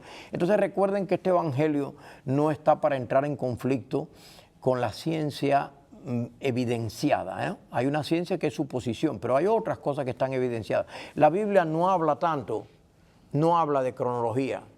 La Biblia habla de una línea, de una historia de salvación. Sí. Y donde hay una genealogía que Dios preservó para traer al Mesías. Sí. Pastor, este concepto de la parábola de Lázaro parece que ha despertado algunas preguntas. Entonces, quiero presentar aquí que viene de Kof Chan Kla Power. Dice, Pastor, entonces, hoy, en el presente, en este 2026, la gente que muere, ¿está en el cielo los que murieron en Cristo o está durmiendo espiritualmente? Si la historia del rico Lázaro se considera parábola. Claro, si es una parábola, las parábolas de entrada en cualquier hermenéutica, la ciencia de la interpretación seria, no se deben tomar las parábolas para establecer las doctrinas de la Biblia. Y yo creo que ninguna iglesia seria hace eso. Ninguna parábola de la Biblia tiene el sentido de definir las doctrinas de esa iglesia. Las parábolas tienen una enseñanza que Cristo las resalta al comienzo de la parábola y al final de la parábola. Y ahí la enseñanza claramente es que en esta vida nosotros debemos decidir dónde vamos a estar y que esa decisión ya no tiene marcha atrás, ya no tiene ningún tipo de revisión. Lo que se decidió en esta vida ya es para siempre. Y que la palabra de Dios a Moisés y a los profetas ahí tienen la escritura. No, la escritura contiene lo que necesitan las personas. No necesitan unos avisos especiales de seres que vengan del más allá, sino que necesitan la palabra de Dios y seguirla, porque ellos no querían seguir a Cristo. Incluso Lázaro resucitó, porque Cristo elaboró a un Lázaro, pero Lázaro resucitó días después. ¿Y creyeron acaso? El mismo concilio que decidió matar a Cristo, decidió matar también a Lázaro. Sí. Entonces ahí está. Tampoco se convertirán, aunque alguno se levante de los muertos. Lázaro se levantó, ¿ve? El contexto del siglo I. Y todavía no creyeron a Cristo y lo llevaron a la cruz. Pero extrapolar eso a una supuesta literalización de la parábola, eso sería algo fuera del contexto y del propósito de las parábolas. Muchas gracias, Pastor. Entonces, ya se habló acerca de dónde están los muertos y dónde están los vivos. Los vivos están aquí.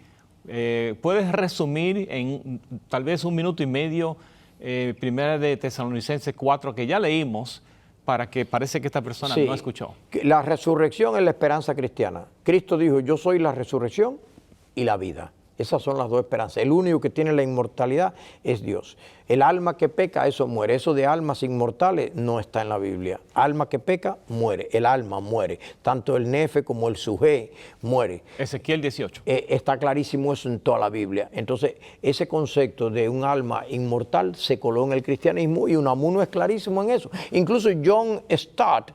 Cuando usted dice que se coló en el cristianismo, no está hablando de que está en la Biblia, sino que la gente cree. En el post-cristianismo, la llamada edad oscura y previo a eso, se mezcló mucho. Los padres de la iglesia ya empezaron con la filosofía, empezaron a traer muchos conceptos filosóficos y mezclarlos, pero eso no está en la Biblia. En una hermenéutica seria, incluso del siglo pasado, John Stott, que él no era adventista para nada, él dijo, está clarísimo que la resurrección es la esperanza. Unamuno lo dice también, uno de los mejores filólogos que ha existido. Y estas no son personas adventistas.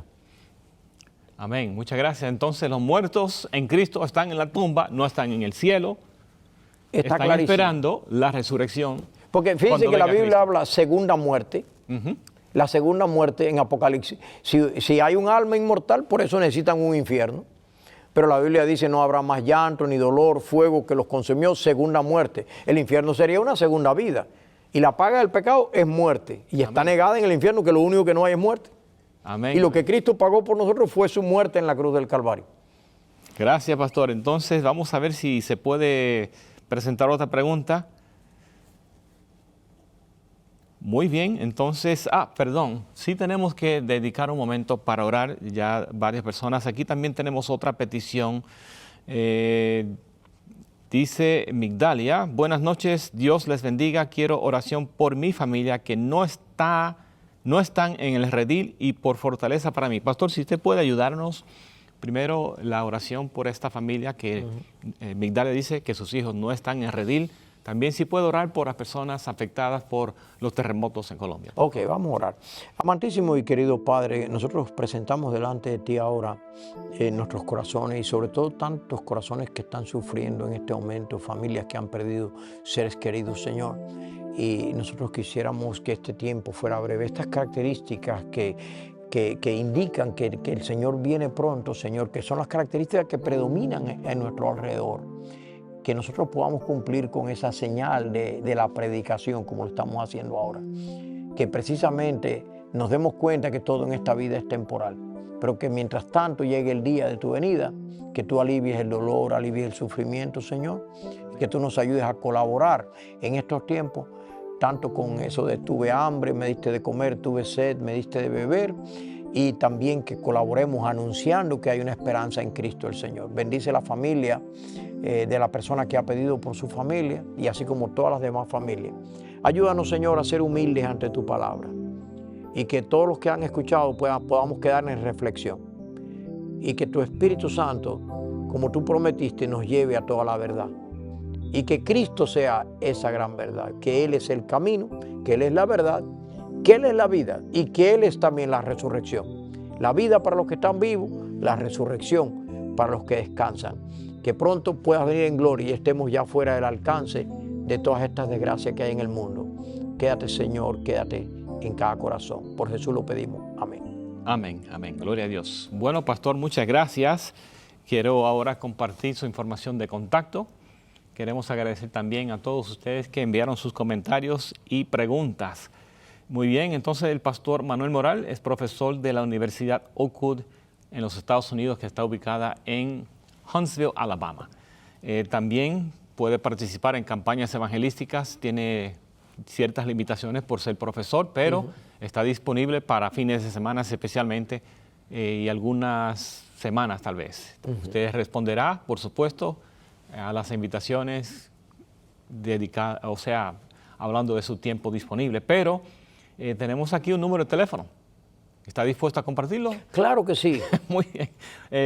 Puede comunicarse con él al número 816-550-8303. Una vez más, más 1-816-550-8303, 816 o más 1-816-550-8303. Ese es un número también de WhatsApp, ¿correcto?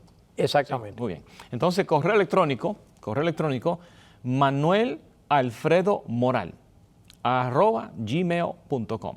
Manuel Alfredo Moral, @gmail.com. Una vez más, Manuel Alfredo Moral, @gmail.com. Pastor,